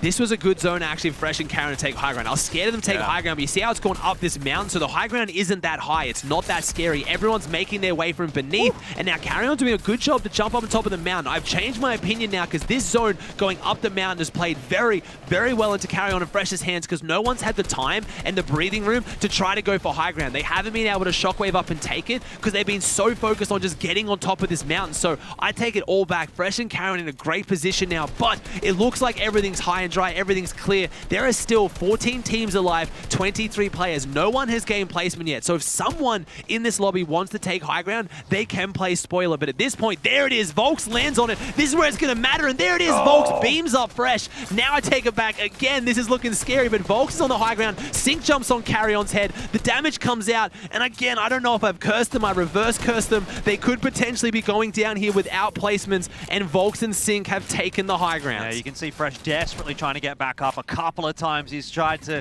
get back up onto that high ground to try and help Carry On out, but he eventually does give out.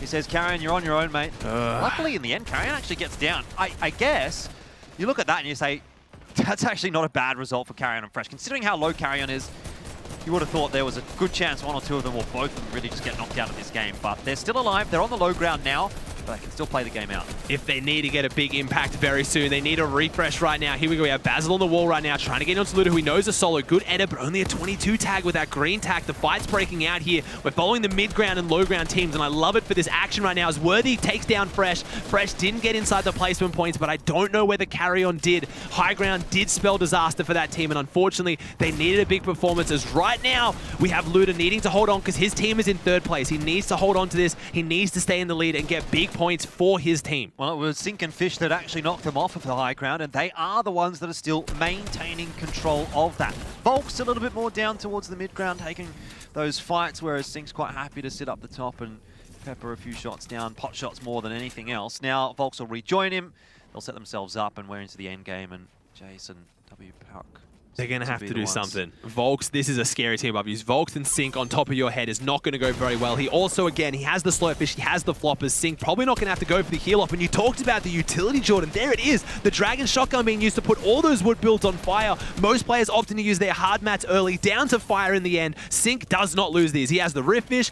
We could even see, I don't think we'll see it, but I'd love to see, never mind. I was going to say a bit of Katowice moment. Drop down with the Rift Fish, the Zayt special, but nah, Volks says, I'm going to go for the Volks special. The Dragon Shotgun to finish it off, and what a spectacular game for them. And they went into that game 11. Not too far down the list, so they could potentially have had a big jump up. Yeah, with a few of those eliminations towards the end as well, that does buff up a lot of their placement points they got here towards the end. But something interesting coming out of match number 3, lads, is that didn't go all the way towards the end for a heal-off. Yeah. That was a little bit more aggressive from a lot of these teams, so seeing a little bit more of those eliminations coming in and playing towards, you know, those earlier circles. Yeah, it could be a factor having to go up the hill. We know that's always a difficult task on the rotates and tends to see a few people dropping off earlier on than otherwise might be the case. I think that's a great win, though, by the way, for Sink and Volks. Absolutely what they needed. Going into that third game, we had the storyline. We said the teams sitting in 10th place or lower desperately need these big points, and, well, one team's definitely going to go away with some points. The question was going to be whether it was a team that was still requiring the points to catch up or a team looking to improve on their lead. But for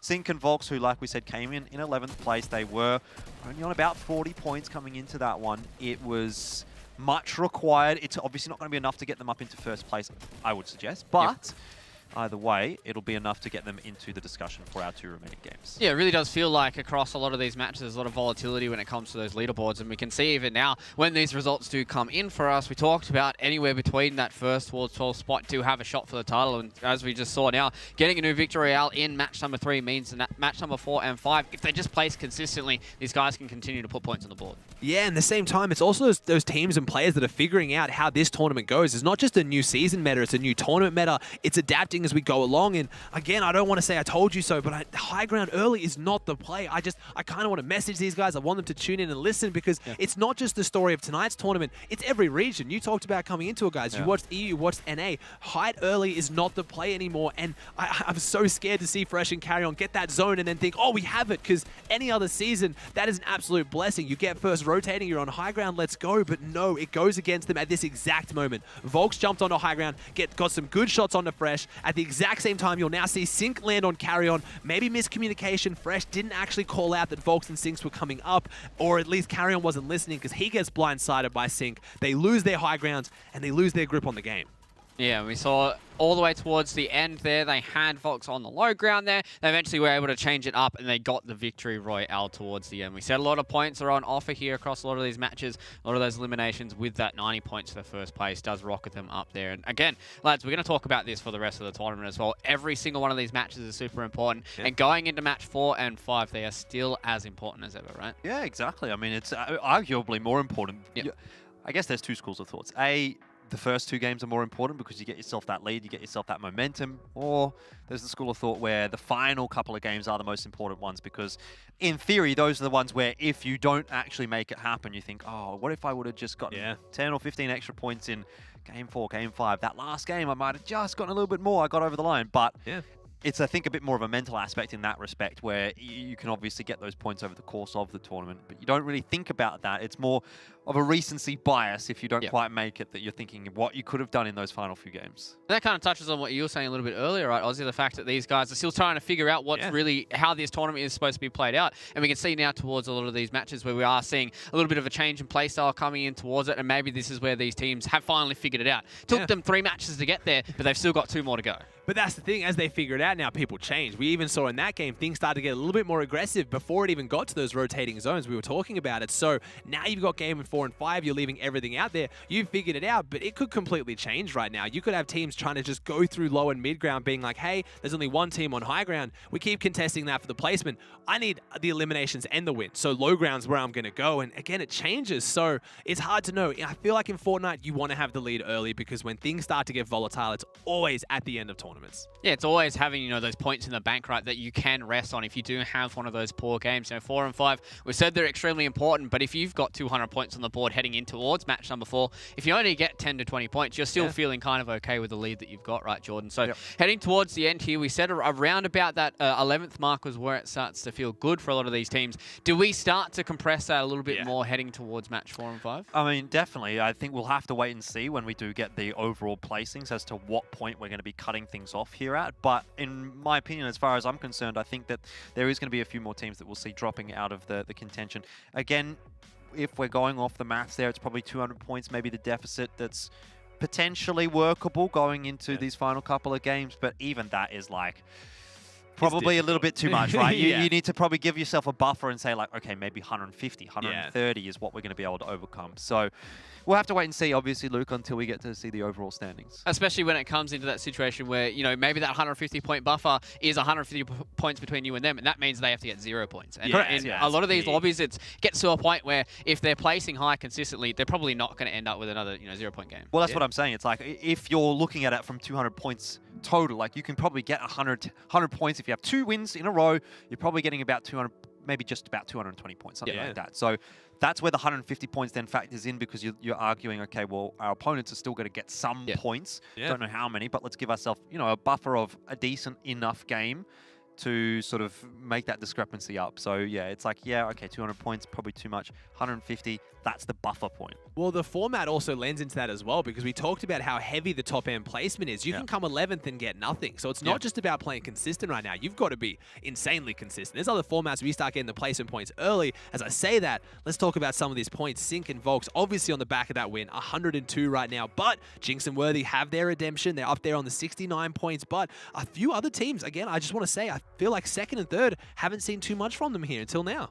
Yeah, exactly. Just scrolling through some of the how the standings were before this match, we had Papi and Skits all the way at the top, and they've only racked themselves up 33 points. And now you see teams like Luda and Sorov, who were in that 3rd slot as well. They got themselves a little bit.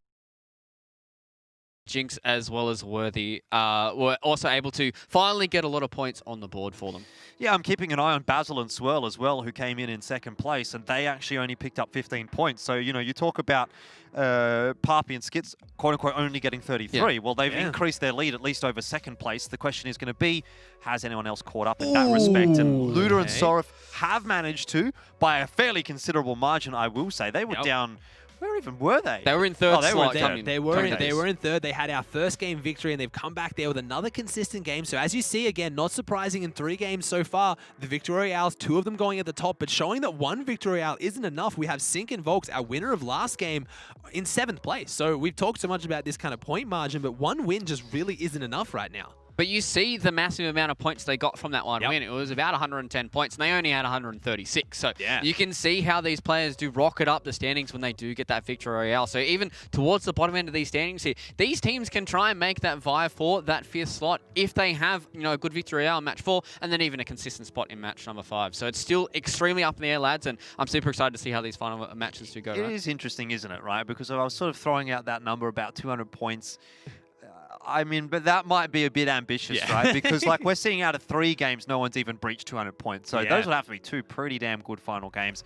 I think I'm going to recalculate that. Say 150 is like the max.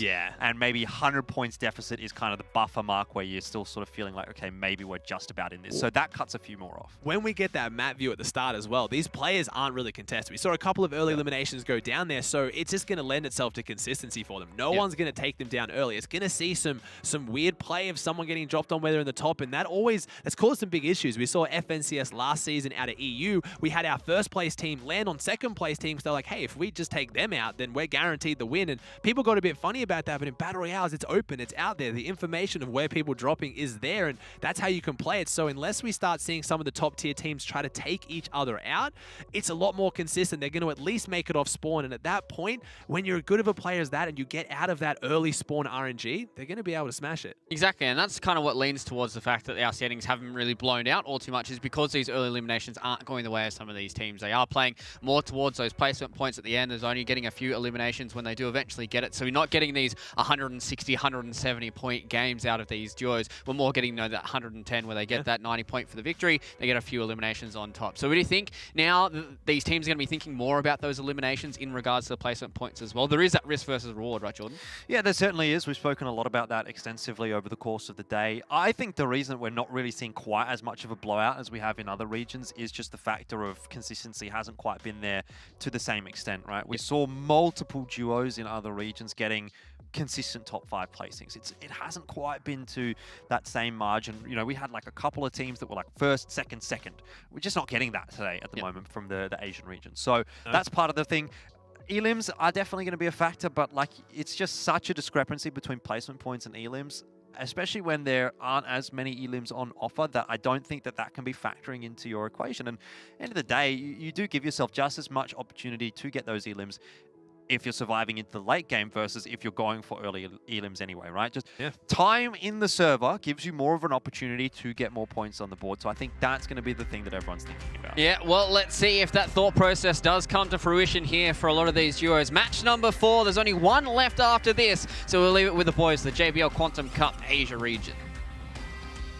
Tuning in at a drop spot we haven't actually, I think, even seen contested here. Number 4, I haven't seen anyone go here. Coral Castle, a great drop spot with a lot of loot, but no one really going there right now as there's so many jobs up for offer right now. We're seeing a fights over, I guess, Steamy Stacks right now seems to be the one drop that's getting the most contested. We have our Asian contingent there. We wanted to see a replay what happened last game. I still want to go back and see that because I have no idea how they got eliminations on the board that quickly. Yeah. But it looks like everything else for the players that we're keeping an eye out is going normal, except for now we have Toby and Swagger Souls taking on AJ Power and Shuradog. Again, teams that are both not doing too fantastic up there on the leaderboard right now, but at the same time, we've seen Swagger Souls and Toby really kind of play spoiler in some of these situations, opening up fights that otherwise wouldn't be here. And wait a second, Stevo goes down to Stevo. How's that happen? I'd fall damage, but I don't understand how or why. Stevo going to the Flopper Island, possibly one of the most flat areas on the map, with lots of water to fall in, mind you, as well. So I don't really know how that's going on. Well, hopefully we'll get to have a look at that. Yeah, and... Well, look, I think if we're going to stay on this quote-unquote fight over at Catty Corner, I don't know that we're going to be seeing too much of an engagement. Toby is kind of keeping an eye on the opponents over there, but certainly no aggressive moves being made by either duo just yet. It's a hard one as well. Catty Corners is kind of like Misty Meadows in that spot where it's a drop spot that's very lineated between, now it's north and south, and right now they're setting up and, ooh, Toby getting the good shots out right now. It's going to come down to a battle of the AKs though. They don't really only have the heavy ARs in the back pocket right now. Kind of getting those shots out, and Toby and Swagger going down here. The big shots come out. 16, come on Toby. What can Toby do? What can she do in this situation? The shots coming out right now. AJ Power coming around with the charge. The shots coming out, and there's it. Toby goes down, and that is it in the feed right now. That's our one team. 3 players down because one of them is Stevo. I'm having to think potentially, Jordan, I think Stevo may have disconnected. Maybe. I mean, I guess that's always a factor, because isn't it? Repulse hasn't gotten him back up at this point. So that's the only thing I can imagine that would have happened there to lead to that situation. Yeah, yeah, Stevo's out of here. So that's unfortunate for Repulse and for Stevo, obviously, as well, who are actually very much in the running for this game. They're in 9th. They did have a bit of a rougher game in game number 3, but finishing off strong in 4 and 5 would actually give them, you know, another 100 points, 150 points. Again, we talk about those margins, and that would be enough to win, depending on how some of the other teams above them go. But it's all onto Repulse now, and definitely a tough ask to be doing it solo. But it's possible to get into those placement points, and I think that's really what he's going to have to be gunning for at this point. Odie and Jinx over at Dirty Docks. I have to say really as well, I'm going to put out there, we talked about some of the ANZ bias, and coming into this, there's a lot of these Asian players that I have not heard of, and I'll be happy to admit that as someone who casts a lot of Fortnite, watches a lot of Fortnite, and I think they've done incredibly well and made me pay attention to them right now. We have some really good teams up there. I'm probably going to butcher the name, but yeah, we have LZQM and W Puck as well. We have Hamapi and Lettuce. They're doing really well up there, and they're not the names I was looking out for. Not only are they doing well out of Asia, they're doing better than players like Hoodjay and Sinnoh, who are some of the best players out of Asia. So doing a really good job to make a name for themselves. And again, in case you were curious, these games are being played on OCE servers right now. Obviously, we haven't been able to get them together in one room for a LAN event, so they're playing at a big ping disadvantage and still doing really, really well here against some of OCE's best. That's impressive, isn't it? It is. I love to kind of see that, though, to be honest with you. I'm not sure what the general sentiment is within Fortnite, but I kind of like to see the inter-regional gameplay between OCE and Asia, just because, at least in OCE, we tend to have quite a bit of a smaller player base. So I think that actually gives the opportunity for our local players to have a better level of competition. As I understand, within Fortnite, I guess it doesn't improve all that much, but traditionally in other esports, you actually look to Asia as like probably the best region in the world sometimes. So if you can actually open up that opportunity for our players to play in, then that makes things, you know, a little bit easier to improve, right? They say you don't improve if you don't play against people that are better than you, and you learn the most from your losses. So that's always going to be, it's difficult. Being the big fish in the little pond is kind of what I'm trying to say. So maybe it's better to be the little fish in the big pond. Yeah, I think that's definitely the situation you want to be in as well there. And you come in and it's crazy to think. You look at Asia for a lot of these situations. Asia and OCE both not performing phenomenally well when it came to World Cup, which is the only time we've seen a lot of these players on the world stage. Yeah. I don't know about Asia, but a lot of OCE players did end up going to DreamHack Anaheim, one of the last major events we had before we went into, obviously, the current global state. And we had players do phenomenally well there. Jinx, Repulse, and Alec all coming inside the top 16. Repulse actually coming fourth, which I hoped was going to be the tournament that put OC on the map and really made people start respecting us. It didn't quite happen, but I still have eyes on those players to continue to do that in the future. But it's great to see tournaments like this that bring them together. Yeah, I agree. And, you know, to your point, there's been plenty of times I've seen Aussie players go overseas and they've done well, and I've thought, great, this is the time. This is the one that really just starts things off on the right foot. But unfortunately, that very rarely is the case, even if those performances are consistent. You know, so hopefully that'll be the case for Fortnite, but we'll have to keep an eye on things. And that's why I kind of feel it is so important to have a little bit more of that international representation when you do get to see the likes of Aussie teams playing against Asians on a consistent basis.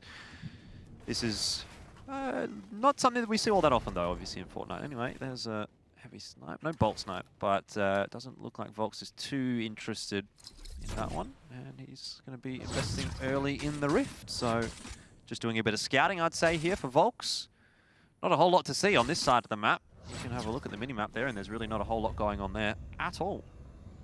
Not a whole lot happening there, and this has been the section of the map that hasn't had a whole lot happening the whole time. Southwest section of the map has been very, very free, and it's interesting to see Volks and Sync go out and loot a little bit more of it because they've mostly been sticking inside the Slurpy Swamps area. They don't really have anyone around them, but again, it's been the kind of the western side of the map that's been so important. The southwest and the northwest have been very, very important right now.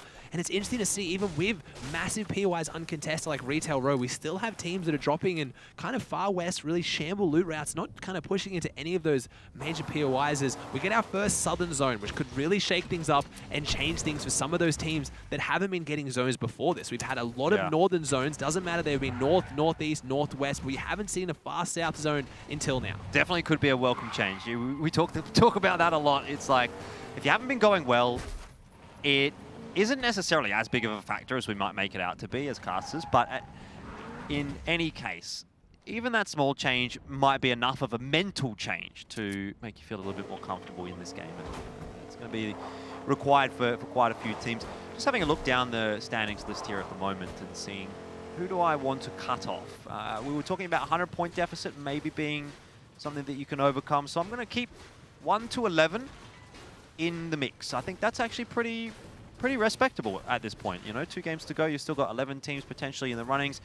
You might even be able to make an argument for Jinx and Worthy. I know you've been banging on about them all day, so look, if they pop off in these last 2 games, 111 points behind Parpy and Skids, it's unrealistic, I'll say. Yeah, it is. But If any team can do it, it's them. Yeah. But even then, I don't think they'll be able to either as well. But just looking at that leaderboard, you would never expect to see that. Carry On and Fresh down there as well. Jalen and Zora. There's a lot of names that have just struggled here today. And it's a different format. It's a new season. There's a lot about today that is very different. They just didn't put the pieces together. And we talked about it earlier. They only had 5 games. So it's not surprising they couldn't put the pieces together because they didn't have that much time to try and figure it out, as Repulse is incredibly far away right now. If you're not attuned to the new map, Stealthy Stronghold is the most further northwestern section of the map right now, and we have a very far south zone. So I don't know if he's going to use that Rift Fish to try and maybe use that and then rotate. You can use the Rift Fish and pick up an item, maybe using up the Rift Fish and picking up this big pot. No.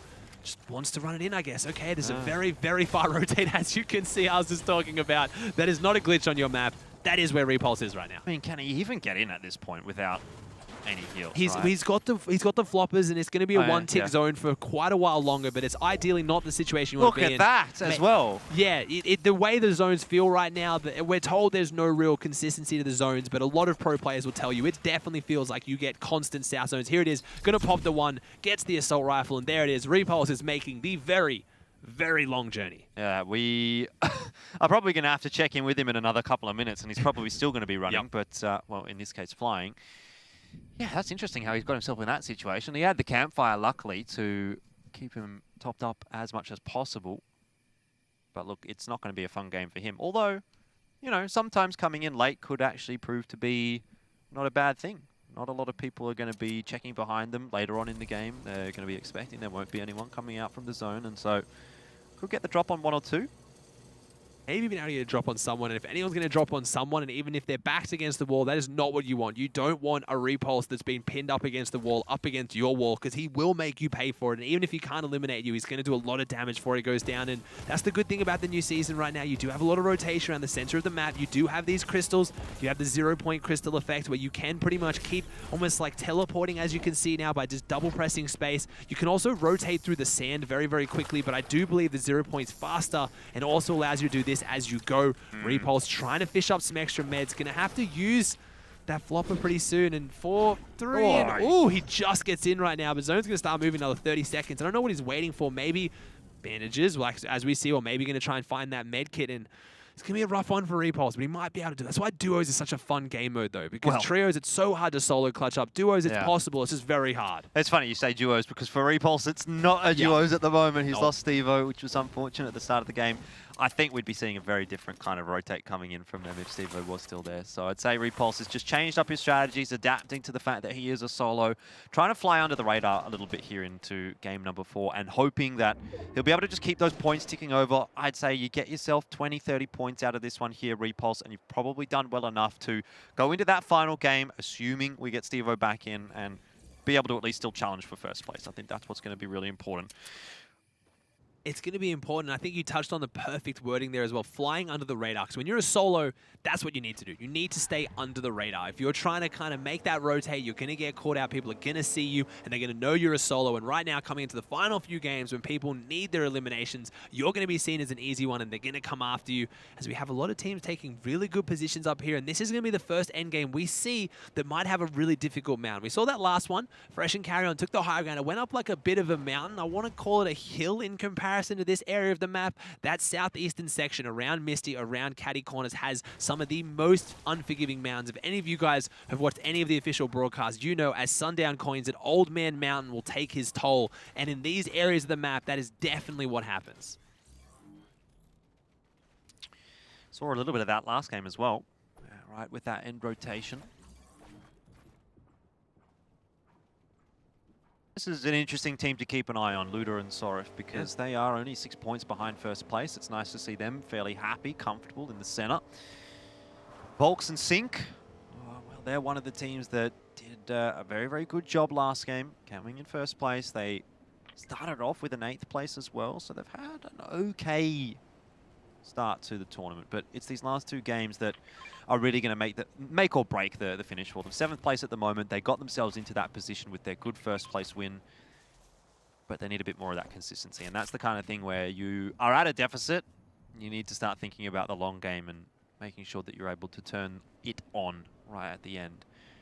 And they're a newly formed duo as well. Sink and Volk's been good friends for a while, known each other for a very long time, haven't played together too much before, so going to see if they can maybe build up that chemistry. And again, this is the start of a new season, the start of a tournament schedule. We don't have that many tournaments coming up right now. We don't really know what's going on, so any chance to build up that chemistry, play together, and kind of, you know, get to that point where you can be a top tier duo now, and they have the capability on paper. But right now, what I'm noticing is the capability of the loadout. They both have epic tac shotguns. That is very, very rare. In the current meta right now, it is not easy without upgrade ability to get your hands on such good shotguns. As Sink is opening this one up right now, Volk's going to drive the truck in, and this is looking great for them. They have everything they need as we tune back in with Repulse, and he has made it, but he is not looking good. He's on far side of zone, trying to make sure that no one sees him as a solo. He has no more rotation items, has plenty of meds, has the 3 floppers, has the 3 shield fish, but if he gets beamed up, they're not going to stop until he goes down. Yeah, he's got a decent amount of mats to play with as well. I think that's one thing that you have to keep an eye on coming in late into the zone. There's an opportunity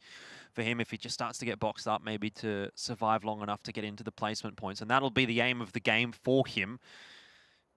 Volks not doing a whole lot at the moment.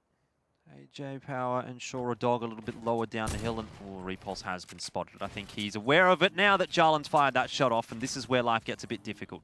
Repulse, he's just been happy doing his thing for, 20 minutes or so, it feels like. But now he's going to actually start having to think about what everyone else is doing as well. So important to be getting these mats farmed up as much as possible. Did have to use a few there to keep Jarlin from beaming him down.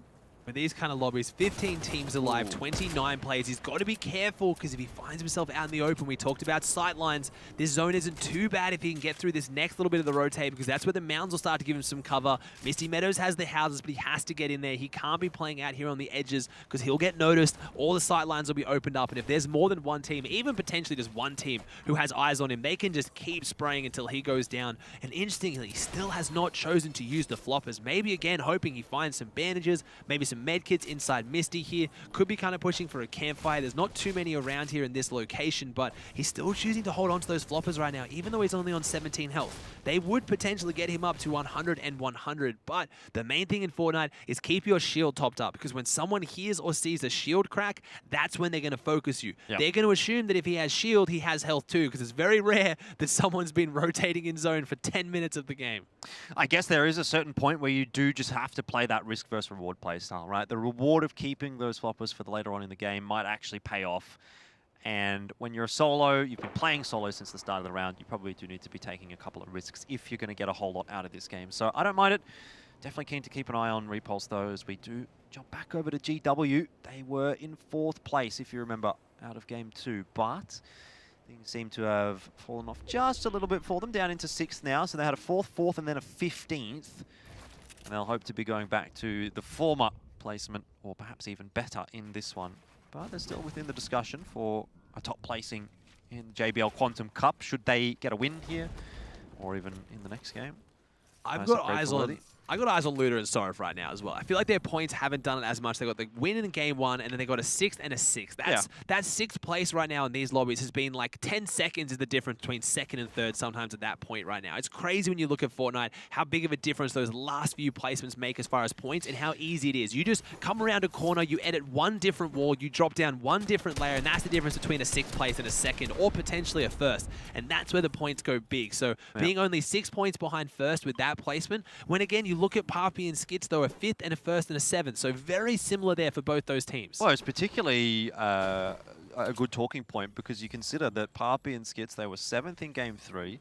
Luda and Sorif were 6th in game 3. So if those two are flipped around, Luda and Sorif have another bunch of points to catch up on. I mean, there's just a bunch of talking points in that respect. But both of those two teams have been clearly the most consistent across the board. For Basil and Swell, 3rd, 5th, and 9th, that's not too bad. LZQM, W Puck, 7th, 8th, and 2nd. So there's a few teams that are sort of keeping themselves in the placement points across the board, but evidently a couple that are going above and beyond. Swirl and Basil, interestingly enough, as we're talking about them, they actually stand right next to LZQM and W Puck. So this is 3rd and 4th place in quite close proximity.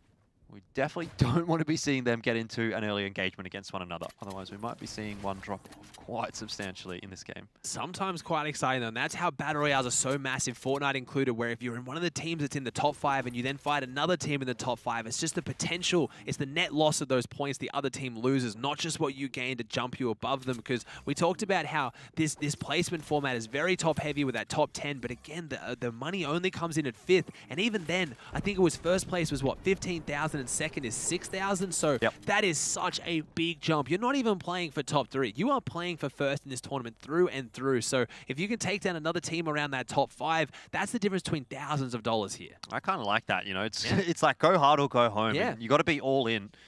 Can't just be going, oh, you know, we're happy with second. And in most instances, especially in Fortnite, knowing the prize pools, you would probably be pretty happy with second. Although, not that you'd be too disappointed to be picking up $6 grand, I dare say, Aussie, and I certainly wouldn't be either. But hey, when there's 15 on the board, that's what you want. When it comes to it, you talk about even the FNCS prize pool from last season. Most players, they were walking around. There was next to no one walking away with, again, you know, $7,500 is how much you're going to walk out with here. That is massive, and that's after weeks and weeks of qualifiers. This is just one night where these players have to put it all together. As we see Basil trying to put it all together right now, trying to get the beams off onto this team, and we've had a very calm game until now because the players have kind of been spread out. Now they're together, now they're on top of each other, and this is when players like Swirl are going to start getting their beams off and start looking for those eliminations because they can't just get the placements, they need their limbs to jump up there too. They're in third, but they know that they're almost 30 points behind first. They need to jump up there, not just with placements. Zone goes down the hill as well, which is going to cause even more of a ruckus for all those teams that have to come down. Once we start moving, if we have to go back up, then it's also going to make life difficult.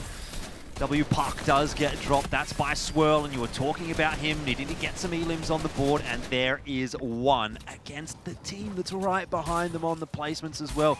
Big news for Basil and Swirl, especially if they can find LZQM, although he is just hunkered down, not interested in taking any fights anymore. We'll be happy to let everyone just go past him for the moment. Third versus fourth, that's very big turning event right now. That's a big shot that they needed, and we see Volks and Sync set up on top of them again, showing they can win a game, but can they do it again? We talked in obviously the start there, we had a talk with Fluke as well about how it plays out with, you know, going in the lead, but momentum is a big factor in Fortnite. You go down early, you are sitting there and watching everyone else play for about 20 to 30 minutes, then you queue up into your next game. That's a lot of time to lose the momentum, lose your concentration, go cold, the mechanics aren't as strong next game, so players that are coming off hot after a victory like Sync and Volks can really back it up and have another big one. And if anyone can do it, it is going to be your World Cup qualifier, Volks. But there's other teams right now. Let's see who gets the high ground and who loses the high ground, because that's been the story of today. Certainly. I'm looking at those teams in the low and the mid ground, like we've seen Carry On do quite well once he drops down, not going for the high ground. I want to see Papi, Skits, Luda, Sorif learn from that, because Luda and Sorif did so well when they played the low ground in their first game, picked up the dub. Let's see it again now. Yeah, I'll tell you what. There's one player I know that's not going to be getting the high ground. That's the one we're watching right now. LZQM, no rifts, no shocks, and definitely under the pump at the moment as well. 27 builds left. It's not going to matter. Out of the picture early on in the piece. That's the 4th place duo already out. No placement points at all. Jinx and Worthy are on the high ground. Repulse just got an elimination in the feed, so Repulse made the long rotate. There he is down there at the bottom of your screen. Got the elimination there. Here we go. Volks and Sync. They chose not to take high ground early last game, and it resulted in the win. They took it another zone after this. This is only first rotating. This is 6th zone. They took it in 7th zone into 8th. So let's see if they go for it here. Do they change their strategy? No. They go down. They've learned it. They've figured out what they need to do, as we see Carry On not going for the high ground, but geez, Swirl and Basil with the beam right now. That's your 3rd place team, and that's their 2nd elimination on the board. That is big to push them up there. Yeah, starting to see that consistency shine through. Sync and Volks will be quite happy if they're going to be consistent here as well. Maybe a back-to-back victory royale for them. That would be perfect going into the final game of today, and certainly a big confidence builder. You see Papi out in no man's land is going to get himself back up onto the builds right next to Skits, so a nice rotation in from him, and they'll start to actually lead the pack in terms of running with the Storm. Yeah, Papi and Skits, they're doing very well. First place team, we have Worthy and Jinx on the high ground trying to beam it out. Can they hold it? Jarlin's going for it. Jarlin lands on Jinx's head. Last time this happened, Jinx went down to the player that landed on him. Can he fight back here right now? This is a scary team. Worthy has Zora under control. Jinx has to control Jarlin. Jinx has controlled Jarlin. That is your 3 times FNCS champ, showing why, holding the high ground and being dominant as Repulse gets another elimination, doing everything here for his team as Skits takes down Jinx right now and Papi takes down Jarlin. So, do we have it? We do. We have Papi and Skits going up. Our first place team in the box. Volks goes down. Papi taking down his duo World Cup partner. Takes him out of this one. Basil and Swirl. This is your first and third place teams all going for high ground, battling for the victory. And whoever wins this high ground and potentially has this game could have the whole tournament. But there it is. I just saw Luda and Sorif only a couple layers down. Everyone's in this as Luda falls in the feed. Absolute madness at the moment. Still got 11 duos alive. That's meaning we're not quite into the placement points just yet. Papi is okay. Cambo helping things out here. So let's have a look and see how this one does end up going down. Skits, can he get that res onto Papi? Doesn't look like that's going to be the case at all. So he'll be down, out of the picture. So it's on to Skits to get into those placements to keep that point tally ticking across. Skits needs to keep pushing this one. He's in first place right now. We've seen that Luda's gone down, but Sorif is in this, so it's going to be a story of solos right now. Sorif is still in this. Skits is still in this as Repulse now takes down Swirl. Repulse may be able to do this as a solo. We'll have to see. I told you he's one of the most aggressive players in any region. Showing here as a solo, he can put up more eliminations than I think any team right now in this endgame. Skits has the 1, Papi had the 2, but this one might even go to a heal off. This zone has now gone back through old builds, which means it survives even longer as Sync is now up there as well. This is a story of solos right now. So I don't know if any of these teams have it in them to be able to get the win, as I don't see... No, he's not in this. Fresh goes above. Fresh is on top of Sync right now. Sync's battling Fresh. He's up there at the moment. Everyone is solos right now. We have 5 teams, 7 players, so only 1 duo left in this. The rest are solos. Yeah, I don't know if you saw, but Repulse down a little bit earlier on there as well. So he did, I think, manage to just get into the placements. And he got himself a couple of elims. That's kind of the pass score as a solo from the outset. So I think he's done well enough. I'll give him some credit for that one. It's Jason Vortex, our 5th place team, as the only duo who also has the floppers right now. So they could have a big upset here. They were 48 points behind first coming into this one. They need to have a big game right now. Vortex going for the Metro Classic. The Shockwave on the roof trying to drop down. Can't find their way in. Pumpkin's going to go down here. Doesn't get the Siphon onto Vortex. Needed that as we see Alec dropping back into Storm. Going for the floppers right now. Alec, a player in 8th place coming into this one, has the 6 Chug Splashes, doesn't need them, gets the Victory Royale over Jason Vortex. There was a lot of teams in the top 5 there at the end, but none of them got into the victory. Yeah, it really did feel like it got to a point there where that duo was always going to come out on top. You guys are touching on it. There was a lot of solos left in there, and if you have the player advantage, it's going to work out in your favor. You get a little bit more information, you've got more materials, you've got more stuff to play around with, and we saw that towards the end, Alec being able to get the victory for his team. Yeah, definitely good stuff for Alec and Pumpkin, who, you know, they started pretty rough. They had a 12th place to start things off, but they did have a second in there, so they then had another rough game, but now we get them Victory Royale. So, you know, a bit of inconsistency in terms of the consistency as well, but at least being able to have 2 good games on the board. Remember what we were talking about, the team that won NA, I can't really comment so much for EU, I wasn't there, but the team that won NA had 3 good games, 2 bad games. Well, they're on the money for potentially 3 good games here, and if they do manage to do that, jump themselves up the top, it would be a great comeback from behind for Alec and Pumpkin if they could do so. Yeah, we've seen a little bit more consistency from these teams as well, trying to get a little bit more of those placement points up higher there. Obviously, the duos aren't surviving towards the end, but as long as you're getting those placement points as a single, it's perfectly fine. Still points on the board, still ways for them to work towards the top here. And now as we get into our final game, boys, this is where it starts getting exciting. This is where it starts getting exciting indeed, and because of this as well, it's playing out really slow in the mid game. Everyone's positioned and setting themselves up into that end game, but that's where things are really breaking down, and that low and mid ground is getting very volatile like we expected. That's where people are finding their eliminations. The high ground fight's important, but it's 1 elimination max normally. You go for high ground, do you take it, do you hold it, another team pushes you? The eliminations really are coming in the mid and low ground. Yeah, it really feels like it's kind of towards the end there, it's a combination of the both, right? Making sure that you have somebody on the low ground to catch those people that do fall through, and making sure you have someone in that mid ground to make Yeah. sure you can push them out of those builds as well. And, you know, if you have your duo towards the end, you're able to clear out a lot of that stuff and take more control. And so maybe these teams towards this final match are going to try and stay a little bit more of that duo style instead of just, you know, going for these frags and maybe losing one a little earlier. Certainly the same arguments have been made for the high ground there. You know, if you've got one on high, I think we've seen a lot of success with the high mid split as opposed to the two players up on high, because they do tend to just get jumped on if they're both on high ground. One down, one up gives you the option to rotate from up down or down to up, depending on how you're feeling about the specific situation. Overall, at the moment, it really does feel like it's anyone's game. Well, that's the thing. When you look at past seasons' metas as well, when you had the Shockwaves but you didn't have the Riftfish, what would happen was the players would have one player on high ground and they'd have someone go on what's called ultimate high. They'd be like the kind of Shockwave insurance up extra high so people from below can't Shockwave up. But the higher you go now, you put yourself at the risk of the Riftfish coming down on top of you. So that's why this meta is so crazy right now, because it's completely flipped how we've played these Fortnite for so long now. High ground isn't the play where other seasons it maybe hasn't been as strong, but right now it's just got too many weaknesses. It's too scary and volatile to try and hold on to, where the low and the mid feels a bit better, but at the same time, this battle for height is what's dictating this tournament. It's always one of the top teams up there, and do they get taken out? Yeah, well, it's all kind of, you know, a play for information and stuff like that, right? But it all comes down to those loadouts and being able to use those properly as well. We've seen them not work out for some teams, being able to get pot-shotted out of the sky as well. But now, moving to this fifth and final match, this is where it starts really making sure that you need to make sure that every single one of these decisions that you do make is a good one. Oh, yeah, definitely. And I think, again, just to touch back on the point about the change in meta almost, that's, I think, what you want, especially in a game like Fortnite where, like, the whole shtick, the whole thing is that it continues to change and evolve and that sort of thing.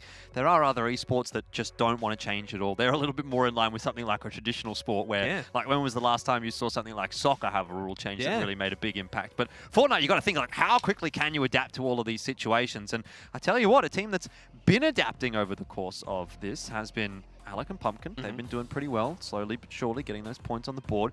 But the team that I've been most impressed with in the last two games, Sync and Volks, a first place, now a fourth. Yeah. That's actually a huge chunk of points being brought back over the course of just a couple of games, and they were almost, it felt like, out of the discussion.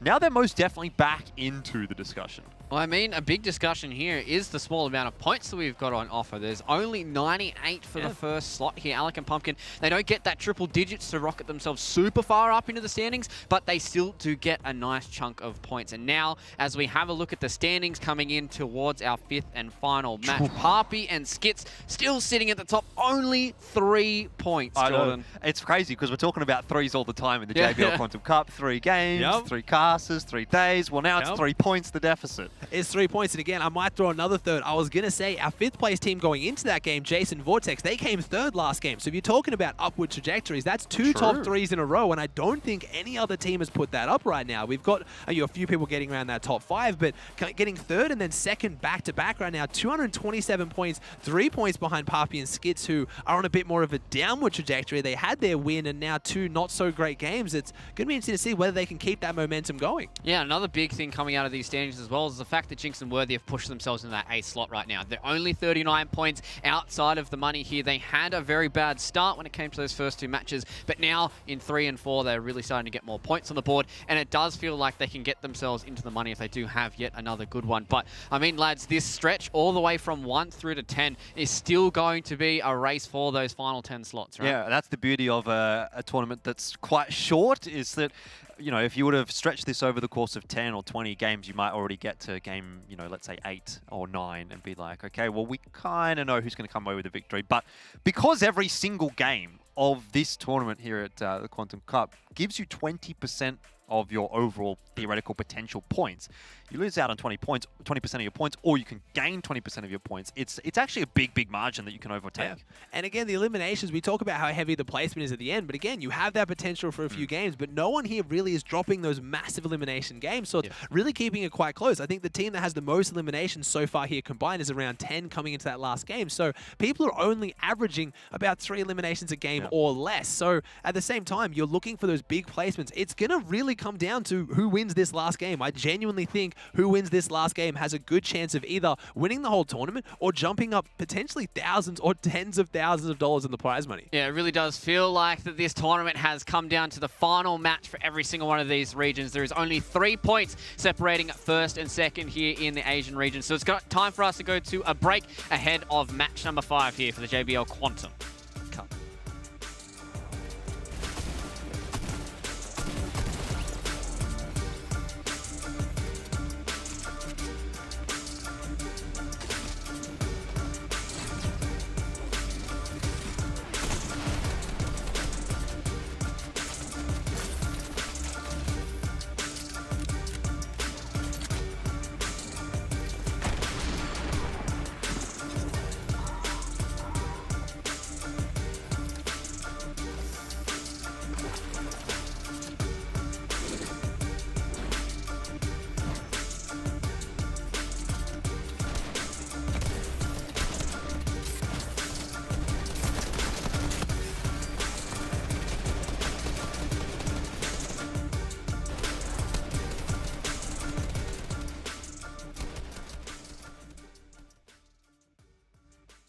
JBL presents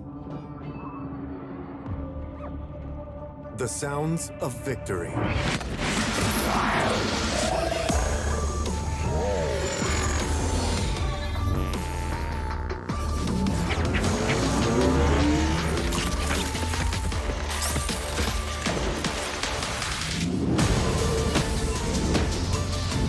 JBL Quantum Gaming Headsets. The first time you sit down, it is loud.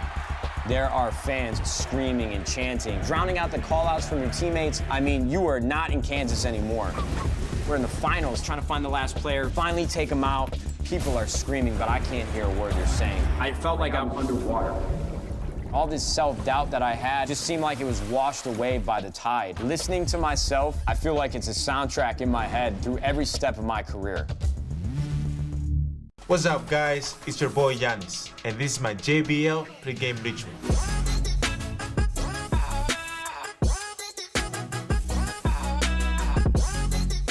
Catch Z's so you don't catch L's.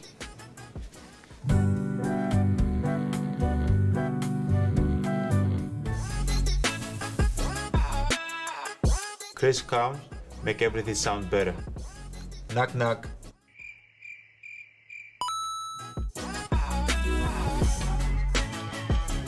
Pre-game hype is key. Set the vibes and get your game face on. Let's get it.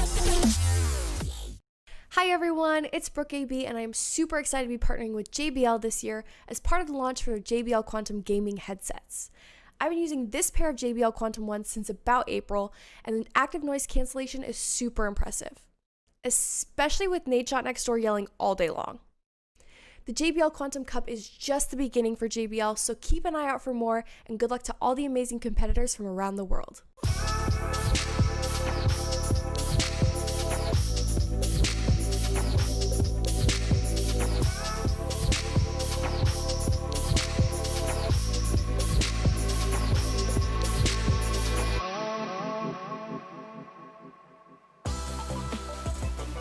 Welcome back, everybody, here to the JBL Quantum Cup. Unfortunately for Jordan, his brain is starting to melt a little bit here because he is, unfortunately, had to deal with me for the entirety of today. So welcome back, everybody, here. We have the Asia region here for Fortnite. We've only got one match left, and there's only 3 points setting apart number 1 and number 2, and that is where all the money is at. Lads, welcome back here on the desk, Aussie Antics, as well as Elfish Guy. Lads, 1 match to go in JBL Quantum Cup. So what it all comes down to, how are these teams going to try and get this one done? They're going to try and get lots of elims, and they're going to try and finish first place, Fluke. I think that's probably the way that they're going to go. Yeah, they're going to win. They're going to win. They're going to try and win. They're going to try and win. Yeah, I think our expert opinion. We've now watched 4 of these games. I think we found out the formula for what these teams need to do to piece it all together.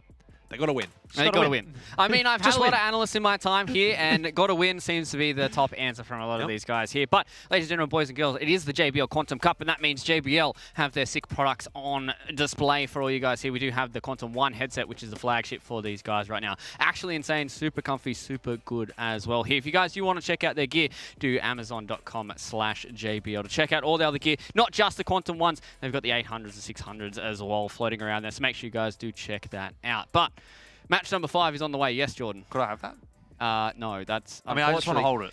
I mean, can I just hold it? Can I trust you holding it, Jordan? I don't know, mate. You tell me. Please don't. We'll keep track of it. Yeah, that's between us. Yeah. Okay, we're going to have to try and get that one back off Jordan before the end here. But Not gonna happen. only one match left. 3 points separates first and second. Who's feeling a lot more confident going into this final match? Are you feeling more confident if you're in that first slot? Or are you feeling more confident you've only got to chase 3 points, Jordan? Mate, it is... It's a small amount of points. It's a pretty difficult argument to make, isn't it? Because it's like, yeah, theoretically, you feel a little bit more confident in first, but like 3 points is so negligible that it's not really anything to speak to. I think Vortex and Jace on the back of that upward trajectory. I think they're the only team so far that's got 2 top 3s. I reckon they're feeling the most confident as we jump into match number 5 now, our final match in the JBL Quantum Cup, and it's going in where we started, game number 4, Coral Castle, very empty castle right now. No one's knocking on the door, but we have to see the drop spots where they are, because this is where it's going to be interesting. 3 points negligible, but at the same time, if you go down early, we didn't see any teams really go down too early, only one before. We'll have to see now as we're tuning in to what is going to be a fantastic last game. Chances of a hot drop?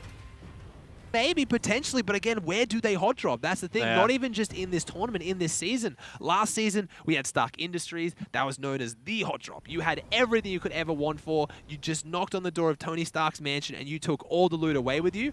There isn't that on this map, literally whatsoever. There's not a single drop that I could tell you is stronger than any other drop, and everyone should be going there. Where Stark Industries was definitely that drop. Again, you see Steamy Stacks, the POI that's been fought over all night now has no one. Yeah, it's interesting, I guess, how that sort of pans out.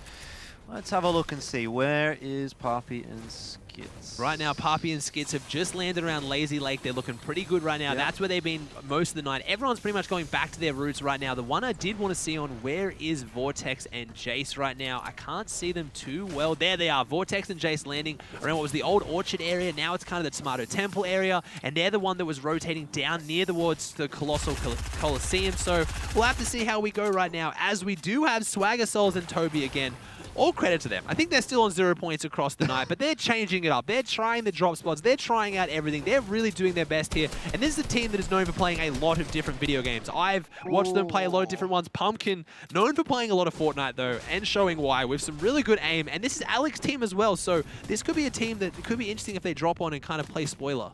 Yeah, they definitely did good in the last game, didn't they? So I would have to imagine that they'll be looking for a few more points on the board, because they are doing a good job of catching up to the top spot. I can't remember exactly where they ended in the last game.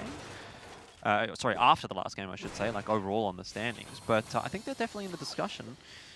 So an extra 8 points, we've seen how close things can get. I think an extra 8 points, considering the deficit from first to second is only 3, if they do actually make this engagement against Toby and Swagger is like, that's 3 points. It is 3 points, but it's the most healthy we've now seen Toby and Swagger Souls right now, as Pumpkin and Alex setting up to try and take them on. But right now, we have Swagger kind of putting up a good fight here against Pumpkin. Has the health advantage right now, on overall health advantage. It is Toby and Swagger that are winning right now. Swagger's taking those shots, and at the same time, Toby gets beamed up here though by Alec. Alec comes from behind. I feel like that's kind of been the story of these fights right now. Swagger Souls gets in the close range engagement. Toby tries to back him up, and unfortunately, she gets beamed up in the back by Alec here, who's kind of going for this rooftop positioning, and Swagger Souls bunkered up down there right now. See where he goes. Let's see if he's got the helmet on. Can he take some of these shots, or is he going to be able to see the sight lines of these opponents pushing down, hiding under the stairs, and that won't trick them? These are some... Oh, never mind. Tricks me, though. Swagger Souls behind the door. We see the Dino play, and unfortunately takes down Pumpkin in the process, though. So almost played spoiler, and there's not a lot of loot here. They used a lot of the shield. They've taken the fight, so even though they've lost, and 8 points now swings to Alec and Pumpkin, they're down a lot of loot from that. This is not a drop spot that can foster 2 teams. Yeah, look, I think you're going to take that, to be honest, as Alec and Pumpkin at this point. Points are super important. We've just got the updated standings for ourselves again to take a look at here. They were 27 I doing the math correctly there? No. 17, I Can't should flaunt say. the math all night. 17. And then, 17 points Okay. behind first place. Second so try. now, having picked up 2 eliminations, Yeah. they're only Okay, true. 9 points behind. There we go. Quick math. Fantastic. Yeah. We love to see it. Even after a long day here again, this has been the Quantum Cup. It's not just spanning game titles, it is spanning region as well. I know Elfish has been here since NA as well. I've jumped in just for OC, my favorite region, and I can say that on the OC broadcast because I know that it's too late for a lot of NA's people to be watching. And in Asia, I'll say that's fair. The Asian players tonight they've really impressed me. They seriously have impressed me to a massive margin right here tonight. They've done very well. We still have one team inside the top 10. And I know that might not sound like a lot, but they were far outweighed by the ANZ competitors, and they are playing on OCE servers again. So here we go. We see Luda right now. They started so strong. They started so strong with the game 1 win, and then things kind of haven't gone that way. And Steve-O's back in this right now, looking very healthy with Repulse. They've split up their drop, and they're getting a lot of fish. And again, even if they can't jump up, they're in 9th place right now. They're going to play spoiler. I talked about teams that are going to leave it all out there. Repulse is known for this. He's going to play aggressive. He's going to get on someone's wall. And now Steve-O, again, coming off the console track, controller player with the P90. Very scary. Jarlin and Zora going to get aggressive onto the GW gang. It was Hamupi and Lettuce that got 2 4th places in a row to start the day off. They haven't really been able to repeat that success in Game 3 and Game 4. And they're under the pressure here already. Oh yeah, they have right now we have Jarlin and Zora, I think both have the peppers popped. You can see the steam coming out of the ears, and they're looking right now. They're seeing red, they've eaten red, they're trying to get inside the box. They want to do some red damage to these teams if they can get them down here. Jarlin and Zora don't really have too much of an ability to jump up in the top 5. I don't know whether, again, mathematically they can. They're around there, but at the same time, they're going to need big point jump up. But either way, they can play spoiler here, though. Like, they can really eliminate some big teams and take them out. Again, the team they're pushing into, not too high up in the leaderboard as well, so this won't be a huge leaderboard shift. But I mean, I love the early game action. Yeah, I got to say, I'm glad to see them playing like this, because the only way that they do actually jump into that top 5 is by playing like this and actually making it effective. Obviously, they have to execute on the playstyle. It's not all well and good to just run at people and then lose and then be like, oh, well, thought we were going to get top placing by that. But they do have to execute on that. They do have to convert it, and they have to get some frags early on in the piece. But, I mean, I've got to say, just based on the eye test right now, it seems like Jarlin and Zori have kind of unseated Lettuce a little bit. He's not feeling too comfortable. Shields are gone. They're starting to get some white tags, and they're starting to feel a bit more confident in this battle. Lettuce very nearly down now as well, and does get overwhelmed. So great start for Jarlin and Zori. 1 out of the picture, and they can complete the 2-on-1 very comfortably. That's 8 points. It's not a huge amount, but you compound that with another couple of elims in the mid game, couple of elims in the late game. That starts to build up quite substantially. If they get a win on the board, you could be looking at maybe 120 points, something like that. And given they're at 117, I'm going to say 1 being in that first place, probably just out of reach, but top 5 definitely possible. Definitely possible right now. The way they played that fight was just really, really clinical. Took the angles right now. Jarlin got pressured down on low, but Zora was above, found those angles with the shotgun, just really kind of laid into them inside the box. As we see Raptor and Will, 2 players that have really, really struggled tonight that I wouldn't have expected, but all credit to them still like putting it out there on the line right now. They're coming in on 19th place. They do only have 4 points, the 1 elimination on the board. Seeing if they can do something differently here, as Basil and Swell doing really well in 5th place. One of those teams that with a really big performance is still in the contention, because right now, genuinely for that first place, it is really only those teams that are in the top 5 that could probably jump up there and have that big game, unless something goes just insanely wrong right now for Papi, Skits, Jason, Vortex. But if you're just tuning in, this is our 5th game, it's our final game, but it's not about the first. We're talking about first because they're walking away with $15,000, but the $30,000 prize pool is split above the top 5, and that's what these players are fighting for right now. They really want to get into that top 5 and try and find something for their efforts tonight, because it's been a great tournament, and a lot of these players weren't invitees. A lot of the players in the top 5 right now were the ones who spent weeks qualifying, playing the qualifying matches to get here tonight, to show why they're here and get something for it. Rotation coming in through the Coliseum. Cambo has scouted out a couple of opponents right in front of him and waits for his teammate to fire the shots first. Won't quite work out for them. They do crack a shield, I think, but overall, nothing to really get too excited about. No, that might have even been... No, it wasn't a third party. Excuse me. We're all good.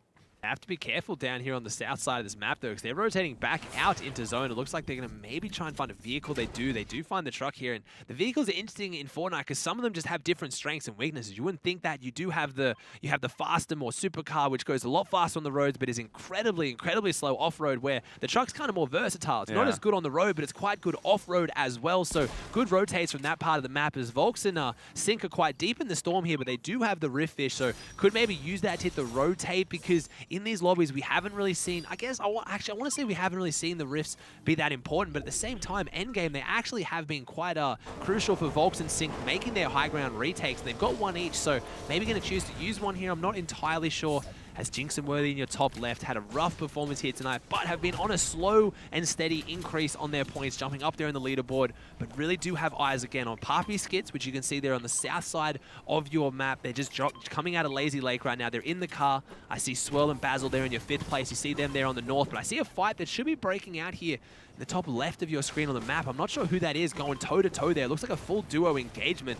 That could be big, but again, looking at the names, I don't think... Six and Sin, I think it is. Oh, it's Fresh and Carry On. Okay, so again, teams that aren't too high up there on the leaderboard, but really wanting to leave everything out there and have a big last game. Yeah, I mean, these two, 13th place for Six and Sin, 12th for Carry On and Fresh, so it probably won't matter too much as far as the leaderboard is concerned, but for the duo that does win this engagement, maybe it's enough to just kickstart a race for a top 5 placing. At the moment, it's not really here nor there. Six down quite low, and Fresh is trying to push that advantage, but Sin is trying to get in there and help out. Carry On was in that meanwhile, meting up, healing back on up, and gets back into the engagement as well. Pressure's definitely onto Sin now. That wall's been taken, and Carry On gets a little bit of damage snuck on through. Not enough for the Elim just yet. Oh, here comes the classic, the Metro classic as it's coined, when Metro first figured out the shockwave onto the roof, sending you straight down into the opponent's box. Everyone else using shockwaves vertically to go up. Metro the one to think to go down, and Fresh does that as well. Opens up this fight, opens up the edit, and Fresh and Carry On capitalize on that one. Carry On getting both the eliminations in that fight, and that's 2 eliminations on the board. We're down to 15 teams, 30 players here in game number 5, the last game of our JBL Quantum Cup for Asia, and it's really playing out. Again, Asia Cup's being the story of ANZ, but coming into with a lot of advantages, just numbers advantages, and right now our top 5 is an ANZ affair. I believe mostly an Australia affair as well, but Papi and Alec as well, top 3, both representing New Zealand, so we'll see.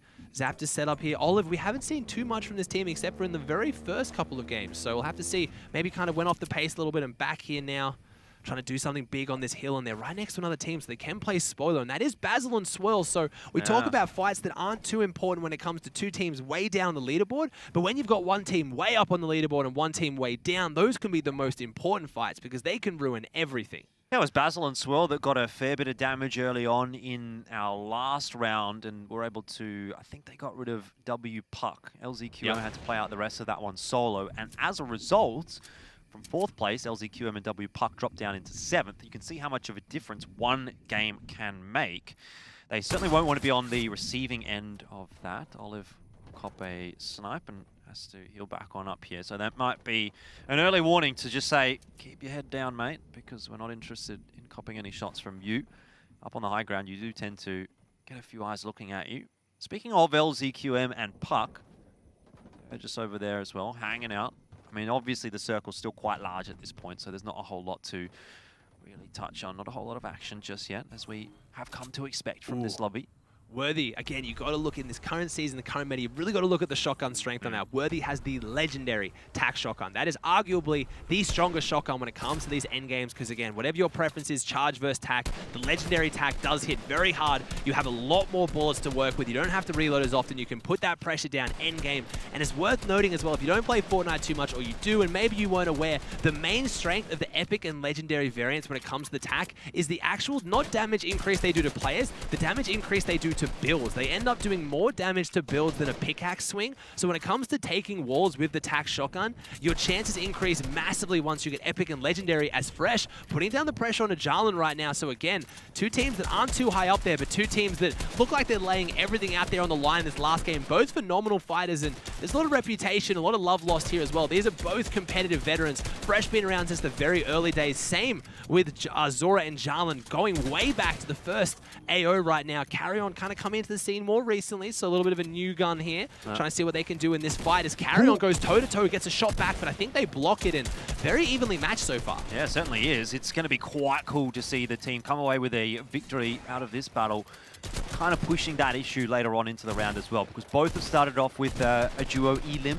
They've got 8 points out of this game so far, theoretically expecting 16 points for the victor of this duo, so really ramping those points up as Carrion actually... Oh, they trade. That's actually, you have not seen that until this new season, but Fresh comes in. I talked about it earlier in the show. The tack is just way too powerful in Fresh's hand. He really does hit the shots. But what I was going to say there, it wasn't until this current season of Fortnite you would ever see a trade. So what that means is Carrion shot Jarlan at the exact same time. Jarlan shot Carrion. They took each other out. Previously, that was impossible. I have watched and played thousands of hours of Fortnite, and I've never seen that happen, but in the current season, it happens a lot more often, and that was the difference as it then came down to a battle between Zora and Fresh with the tack just never misses. Yeah, 12th place for Carrion and Fresh coming into this game. They'll be up into 11th now, having picked up 16 points. They're up to 130 total. They also leapfrog the target right above them, Jarlan and Zora. So nice little storyline in there. But a bit of work to do to get into the top 5. We're talking about 189 points there for Basil and Swirl as they came into Game 5. They might get a few more out of this one.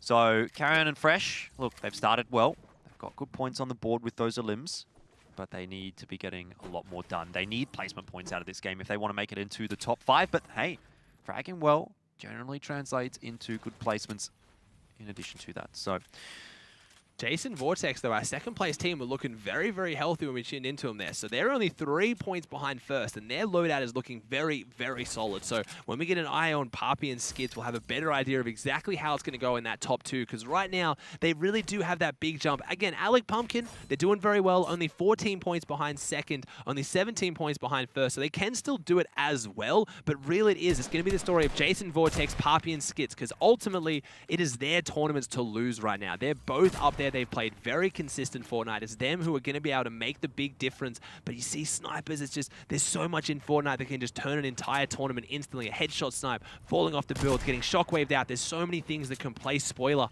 You just have to keep your head and keep your cool right now, because $15,000 on the line just for first, $30,000 share to go between these teams. They really need to pick things up right here and play a last great game as Worthy is really putting out some good snipes and getting very close to playing spoiler as that is Papi and Skits. That's our first place team up on the hill in good positioning, but a headshot snipe would change that very quickly. yeah, certainly would, although they are very likely to be able to get that revive. No problems at all. We'll see the shot made, and Papi goes soaring down the mountain alongside Skits. They will set themselves up just on the side.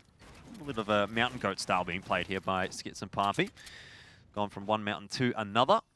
They've got a good loadout. So far, our top 2 teams, Jason Vortex, Papi, and Skits, have phenomenal loadouts. We just saw 5 shockwaves in inventory, Papi. I saw bounce pads as well, so it doesn't matter where this zone goes. You combine that bounce with the low gravity effect with that shockwave, and you really do cover a big chunk of distances. Right now, we're getting an interesting zone. It could pull down towards the water, could pull towards the beach. I'd be very surprised, though. Zones do have the tendency, once they go towards the far deep water, to really pull back onto the map. So, as you can see, as I say that, it seems like the players are aware of that as well, as you see that very southwestern part of the zone start to get a lot more congested and set up on top of each other, as that's where they have a feeling the zone's going to come back to, as well as Jinx and Worthy in just such a great position on top of the antenna right now. This is an indestructible structure. You can't break it down from the bottom. It's not a building that you can pickaxe and farm out. There is no way you can knock down Jinx and Worthy right now. They have the high ground, and there's nothing you can do about it. Yeah, you can tell that they're feeling confident about that as well. They're taking peeks. They're looking to put some damage into anyone that's rotating at the moment. Unfortunately, they haven't actually had much luck in that, because everyone's bunkered down, and some people aren't even in their sight line. Thinking of someone maybe like Papi and Skits, who are quite below the ridge, Fresh and Carrion. The same can be said probably for them. So it's mostly that group out to sort of the northern side of the map that are going to be the ones under pressure, the ones that we're actually looking at right now from Worthy and Jinx. Repulse and Stevo, probably the big name in that discussion, alongside W Puck and LZQM. They're the ones that are maybe in the discussion for a top placing. Jinx and Worthy It's so quiet. It's always this way before the end game, and this is where it's all going to break down. It's just that quiet. It's the calm before the storm where everything's going to happen. The storm's creeping in, and here it goes. It's always when the half shows itself where everything starts to break down. Who's going to go? Where are they going to move? Where do they need to get to? And how are they going to get there? Because half is the deciding factor in Fortnite. That's where you get that half zone inside the existing zone, and then half of it goes into the storm. See the water balloons coming out. It shows who's around you, and there it is. The zone does pull back towards the land like I was expecting, but instead of going towards the southwest, pulls towards the northwest right now, which goes into favor of a few of our teams that are looking really, really good right now. Jinx and Worthy, there's no way they play this, and there it is. The Shockwave comes out. Swirl and Basil, that's a top 5 team, but this was at the complete opposite end of where we saw our first place team, Papi and Skits. How do they make this rotate? Because it will mean everything for them as Jason Vortex are now made it in. I think they're the 2 red triangles just making into the zone now on the south side. So here it is, Papi and Skits, Shockwave, Bouncer. What are they going to do? Is that going to leave them high and dry? Because all it's going to take is someone with phenomenal aim to beam them up and take them out, and that's it. That's going to be their $15,000 lost because they're in first place and they need to hold it. No, they're going to go for the Rift Fish. This is going to be scary.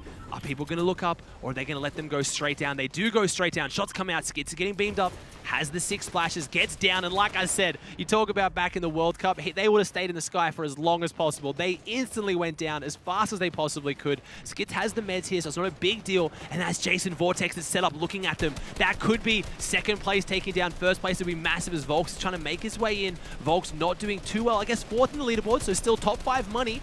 Could maybe potentially push in the top 1 with a good game, but it does not look like it's going to go too well here. Certainly not. All of the top teams at the moment are putting pressure on one another, it feels like. Vortex, keep your eyes pinned on that bottom left and keep an eye on what happens here to Volks and Sync. They seem to have gotten out okay. That's a shock nade that gets them at least rotated closer into the circle, if not inside of it. Vortex and Jace, unfortunately not them being able to pick up either of those items. It's your 4th place team going down right now. See if they can capitalize on Sync. If Sync goes down here as well, that's going to be a big chunk of money they're going to lose right now because 4th place puts them secure in the money right now, but they could jump even below 5th, let alone jumping up, because right now we have Skits and Papi healthy in a great spot. Jason Vortex healthy in a great spot. Very close to each other right now.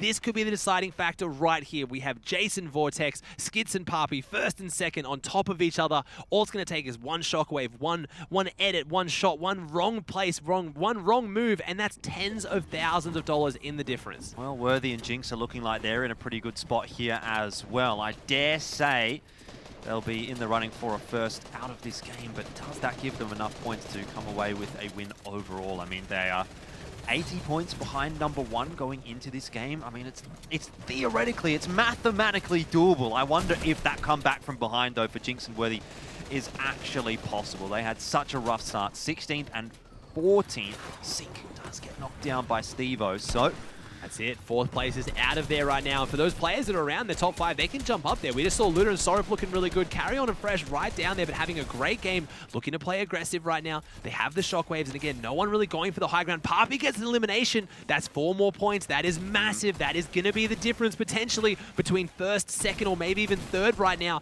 They need that elimination onto Cambo, and that's going to be a refresher as well, as Vortex and Jace are taking down the low ground. Jace gets elimination as well. So every time we see our 1st place team push forward, our 2nd place team is right behind them being like, hey, we're still coming up here. You got 4 points, I can get 4 points as they push through now. Not even just the 2nd place team. Alec and Pumpkin also in the mix, getting some frags. Worthy's there now as well. He's putting some work in. So all of the top teams that feel like have actually made it into this end game, have actually made it into a potential push for that 1st place finish. This is going to be one of the most exciting ends you've seen to a tournament because it is. All these players have made it to the end game. You very rarely have this many people up there who have something to say, who need to say something, as Swirl goes down now as well. 2 Skits. Again, our 1st place team, it is just right now going tit for tat. One team gets 4 points forward, the other team catches up. They push forward, they push back. Right now, Papi and Skits need to have something go wrong if they're going to lose this, because right now they're in the driver's seat. Papi's looking pretty good, has the floppers as well, so even has the heal-off potential. Not that I think it'll go there, but they have everything. Shockwaves as well. Let's be real, though. These 4 points that they keep getting, these elims, they're nice, but they're small fry in the grand scheme of things. It's going to be the placement points that make or break your tournament. It's all well and good to get even 10 elims. That's going to be 40 points. But 1st place, 90 points.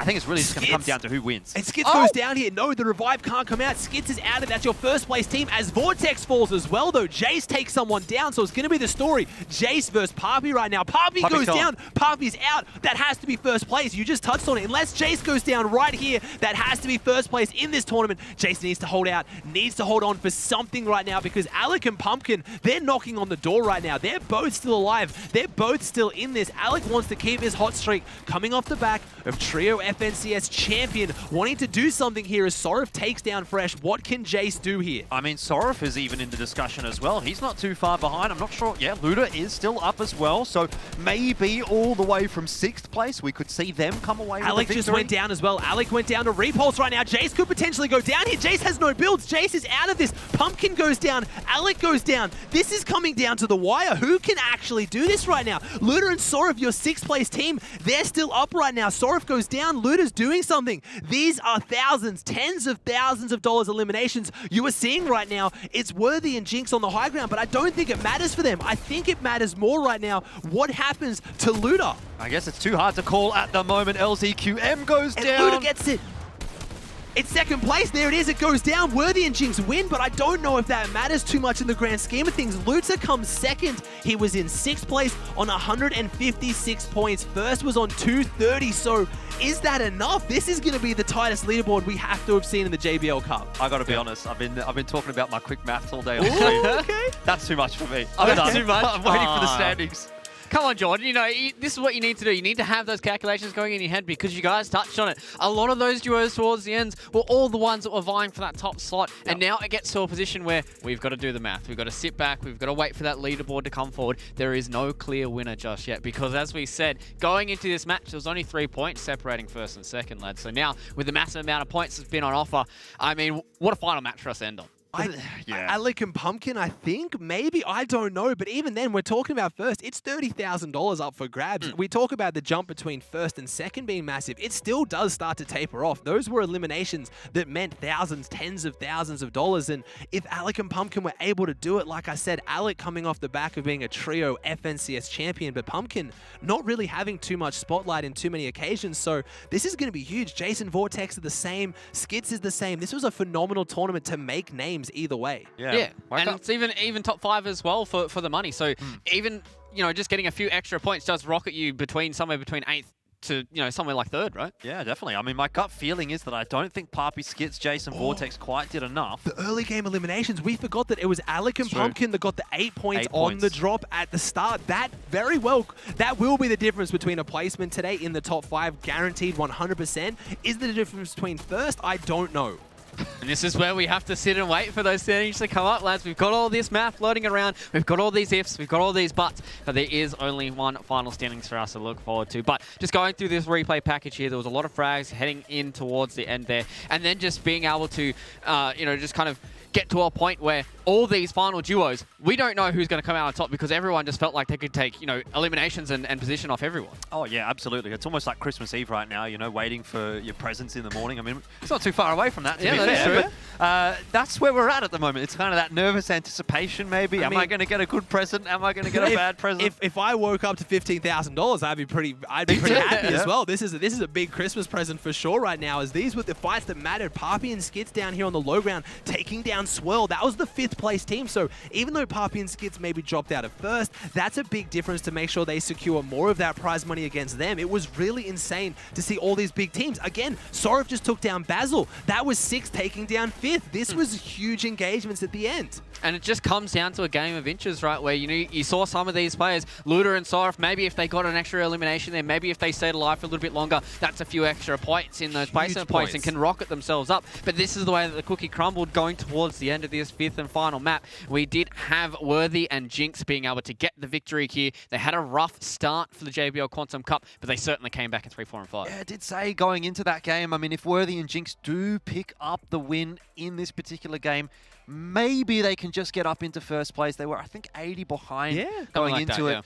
The thing is, I'm just not sure if the eliminations were quite there to overtake some of the solid placings by those teams in sort of first, second, and third that they were trying to catch up to. Yeah. That's the difficulty. It is. We were talking about kind of, you need to get that, you get the points, but you got to have the net positive over your opponents, though. They have to go down early, and none of them did. We had every big name. That was so exciting because we really did only lose Sync and Volks early. So everyone else, I think we had our top 8 teams, or at least top 6 especially, all making it until just right at placement. So yeah, there's really no way to tell. Sometimes I'm sure with you guys at tournaments, you know, and you have to do we'll have to wait and see. This is going to be one of the tightest leaderboards I've ever seen. Yeah, this is a legitimate situation where we are sitting here. We do not actually know who the champion is so far. And this top 5 is going to be insanely volatile for us to look at. And it does feel like this final map was the end-all and be-all. And we've seen that across a few of these regions so far. Yeah, you might not have that good start to the tournament, Jordan, but if you have 3 good maps, you can start rocketing up these leaderboards. Well, that was very much the case for Jinx and Worthy. I think they had a 16th place and a 14th place, so missing out on placement points by a hefty distance as well in those first 2 games. But the final 3 games they had, they're very, very solid, getting into the placements in all of them, getting a win in the final game there as well. It's got to be a little bit crushing if they don't actually come away with the first here, or maybe even if they miss out on a top 5, which is still possible. Because they just had such a strong finish, it's just going to be like, oh, you know, if only we would have got a little bit more out of those first couple of games. Well, that's why I've been talking about making names of new players as well. And again, I love Jinx and Worthy. They've had their spotlight, and they will continue to have their spotlight. There's a reason why Jinx is the only player in the world to have 3 FNCS championships, and it's because even within this tournament, you can have a rough start, and they would have been like, all right, it's practice. Let's figure this out. What's going wrong? What can we do? And then things started to get better and improve. So I'm sure they're going to be happy either way, just having performed better, because again, we were asking more of them. But I really do want to see some of these other guys have their moment in the spotlight, because it's a big spotlight on them, and it's a big prize pool. This is like, again, I don't know if you guys follow a lot of the Fortnite pros as well. The earnings in the bio is everything right now. When it comes to finding a team and staking a claim, earnings is everything, and this is a lot of earnings on the line. Yeah, it's a nice little penny purse for a lot of these players as well. And, you know, we just talked about so many of these duos, and the biggest factor now, we're talking about basically 10 to 12 duos that could potentially be anywhere in this money. And right now, it's getting to a situation where a lot of these Asian duos, they're going to be sitting on the edge of their seats, much as like we are, just trying to figure out who this top 5 is going to be. Because it is only the 5 duos here at the top that will be getting the money, lads. But before we start getting into that, let's have a little bit more thoughts about this whole region as a whole. We've had 5 maps. It's been exciting across all of them. We thought, you know, maybe these first 2 maps might have been the kind of door shutting for, you know, a lot of these teams. But it seems like, you know, if you're able to finish strong, this kind of format can really help you out. Yeah, definitely. It felt a little bit more like the NA kind of play style that we saw a little bit earlier on this morning than what we got to see from Europe, which is probably to be expected. You were sort of touching on that, particularly within the Asia region, some of those ping differences make the players more inclined to not go quite as aggressively. I think things did pick up towards the late stages, though. Like we saw in Game 3, it started to go a little bit quicker. Game 4 and 5, definitely the same as well. And there was, you know, to be fair, a discrepancy in some terms of skill level. So there was some teams that were preyed upon. If you spotted them early on in the game, you know, you push that advantage. You go, there's some 8 points that we can get. That's fair enough. I think that's very much a strategy that they should be employing if they've got the smarts to do so.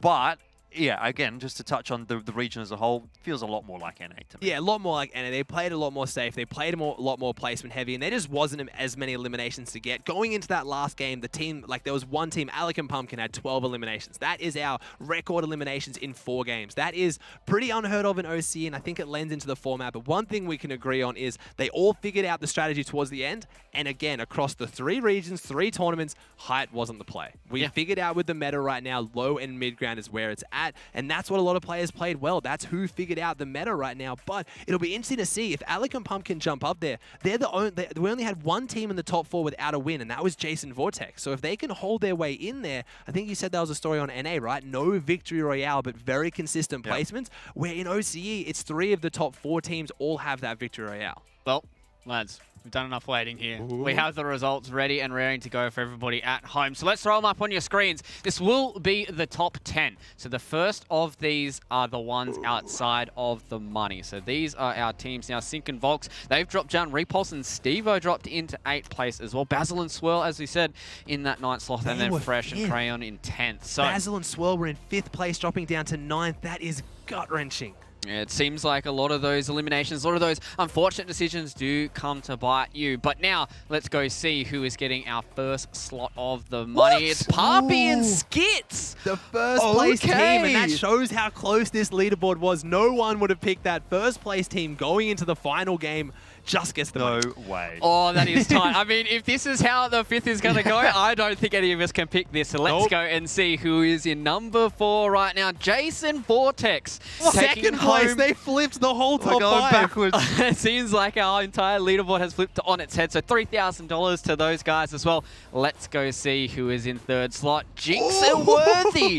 The duo that started out with 8 points in 2 maps, boys. And now they're finishing in 3rd. That's a comeback. That is a legendary comeback. That again, like I think me and Joe were talking about it, it'd be a tall ask, but if anyone's going to be able to do it, it's Jinx and Worthy. And I mean, this is the reason why we highlighted this duo quite a lot, right? You know, it's kind of champions in their own right. And this goes to show the mental fortitude these guys have. This means, though, Luda and Sorif, it's either Luda and Sorif or it is Alec and Pumpkin. And Luda and Sorif were outside. They were in 6th place. So even if they come 2nd right now, they will be incredibly happy with that ridiculous comeback. But who's it going to be? Who's it going to be indeed? So drum roll, please, Jordan, here. I'm going to need a little bit of noise here. So let's see who our champion is for the JBL Quantum Cup of the Asia region. It looks like it is Luda and Sorif coming out on top with just 6 extra points over Alec and Pumpkin. So congratulations to the boys there, and that's a big victory for them. That is a crazy breakdown. Yep. I mean, you just touched on the top points there. Obviously, 6 difference between Luda and Sorif and a massive comeback. But I also want to just talk about 3rd, 4th, 256 points. So you just noticed that. That must have been an elim differential there as well.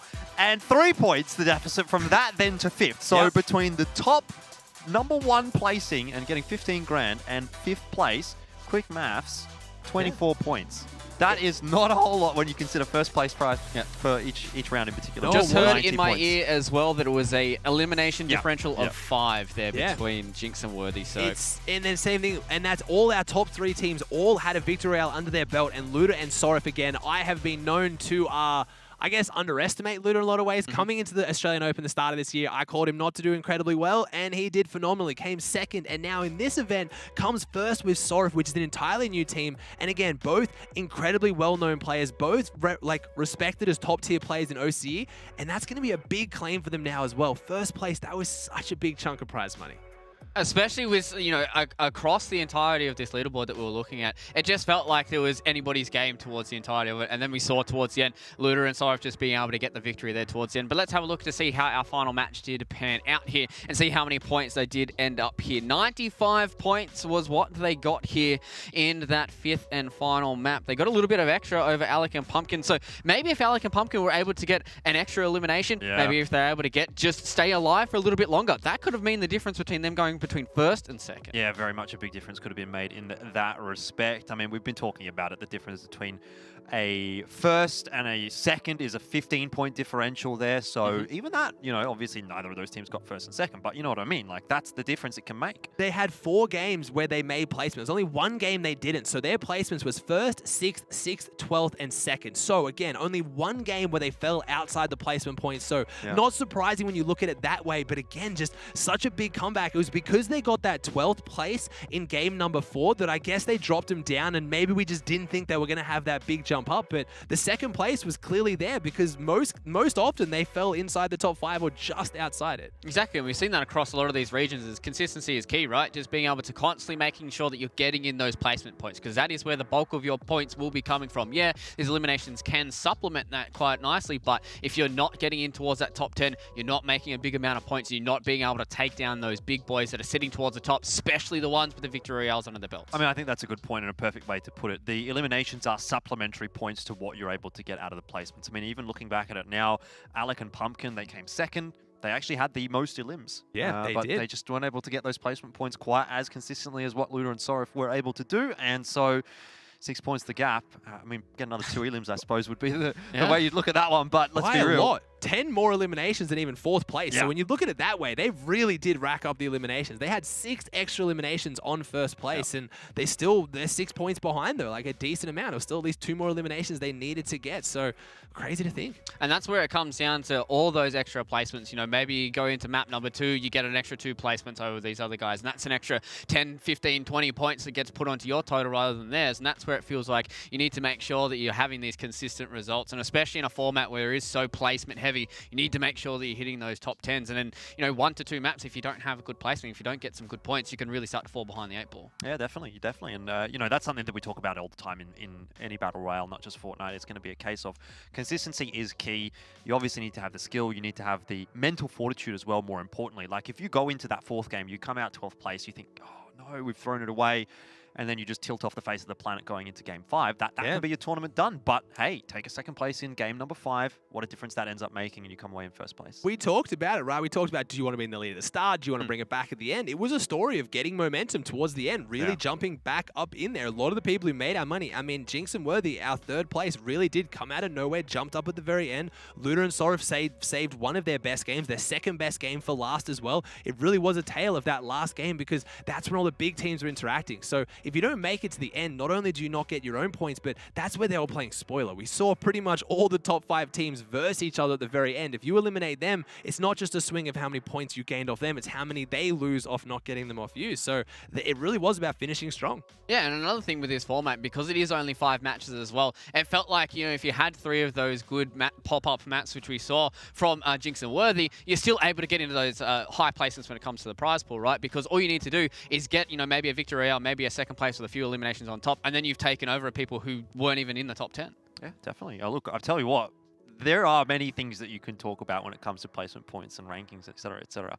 But I suppose the main takeaway is that Luda and Sorif just did it all better than everyone else. That is the one thing that you have to say. It's like, end of the day, one team might have got more limbs, one team might have got some placement points here and there, looked a bit better at the start of the day, but consistency is key, and they just did that better than everyone else across the board. It's also interesting to mention as well, Luda has always been known as a very solid solo player. That's what he did at AO. He's done that in a lot of solo titles. Hasn't done it too much in a team mode title. He hasn't really had that kind of big pop-off that he's now had tonight to get a really good chunk of the money. At the same time, though, compare that to Sorif, very, very good in team game modes. Doesn't perform as well in solos, so maybe the linking of the two has really led to this incredible duo, and it's kind of unfortunate to see we're now going to shift into trios for all of the competitive season next year, because I would have liked to see some of these duos play out more as well, because it was a lot of newly formed duos that did quite well tonight. Papi and Skits never played together before as far as I'm aware. Jason Vortex have, Jinx and Worthy have, but Alec and Pumpkin haven't, and Luda and Sorif haven't. So it really was a story of new duos. Do you think this really helps them going in towards that trio kind of season, Ozzy? Yeah, it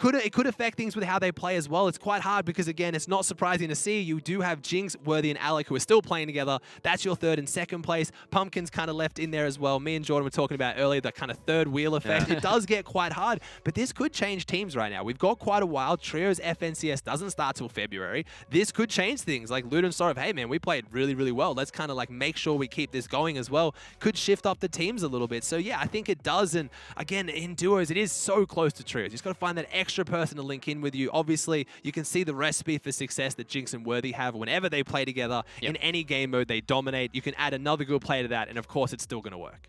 All right, lads, we're trying to get our winners interview ready and raring to go here. So let's change gears a little bit. How do we feel about the JBL Quantum Cup so far? We've gone through all the 3 regions for Fortnite. We've seen a few different playstyles, especially with the different format as well. How do we think that it's played out all so far? Yeah, I'm happy with it. I mean, of course, we're done with Fortnite now for the rest of the JBL Quantum Cup, but I was happy. I liked watching NA. I got to say, I probably enjoyed watching Asia even more. No bias from the casters down under. But yeah, it's very nice to sort of jump back into Fortnite. Everyone would know I don't cover a whole lot of Fortnite, but I do like to stay up to date, keep an eye on things every now and then. It's one of those games that I like to just jump into for a bit of fun, and yeah, I had a bit of fun today. So, got to say, good stuff from Fortnite.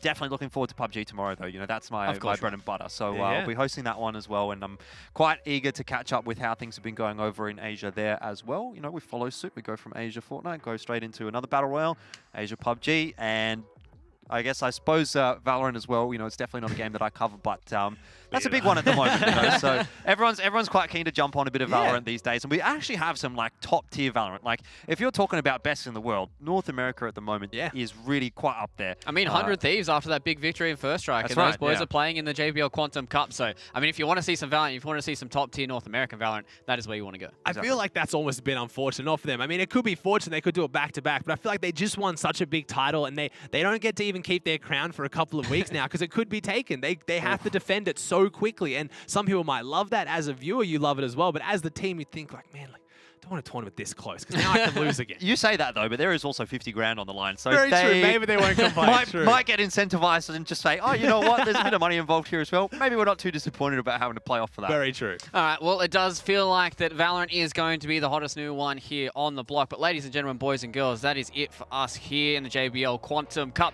Unfortunately, we did not get our winners interview, but we'll have to figure it out a little bit later on. Thank you, everybody, here for joining us in the Asia region of Fortnite. Thank you to Elfish Guy and Aussie Antics for taking us through all the action of today. We do still have PUBG as well as Valorant left here for the JBL Quantum Cup, so make sure you guys are there for the next couple of days. So stay safe, and we'll see you then.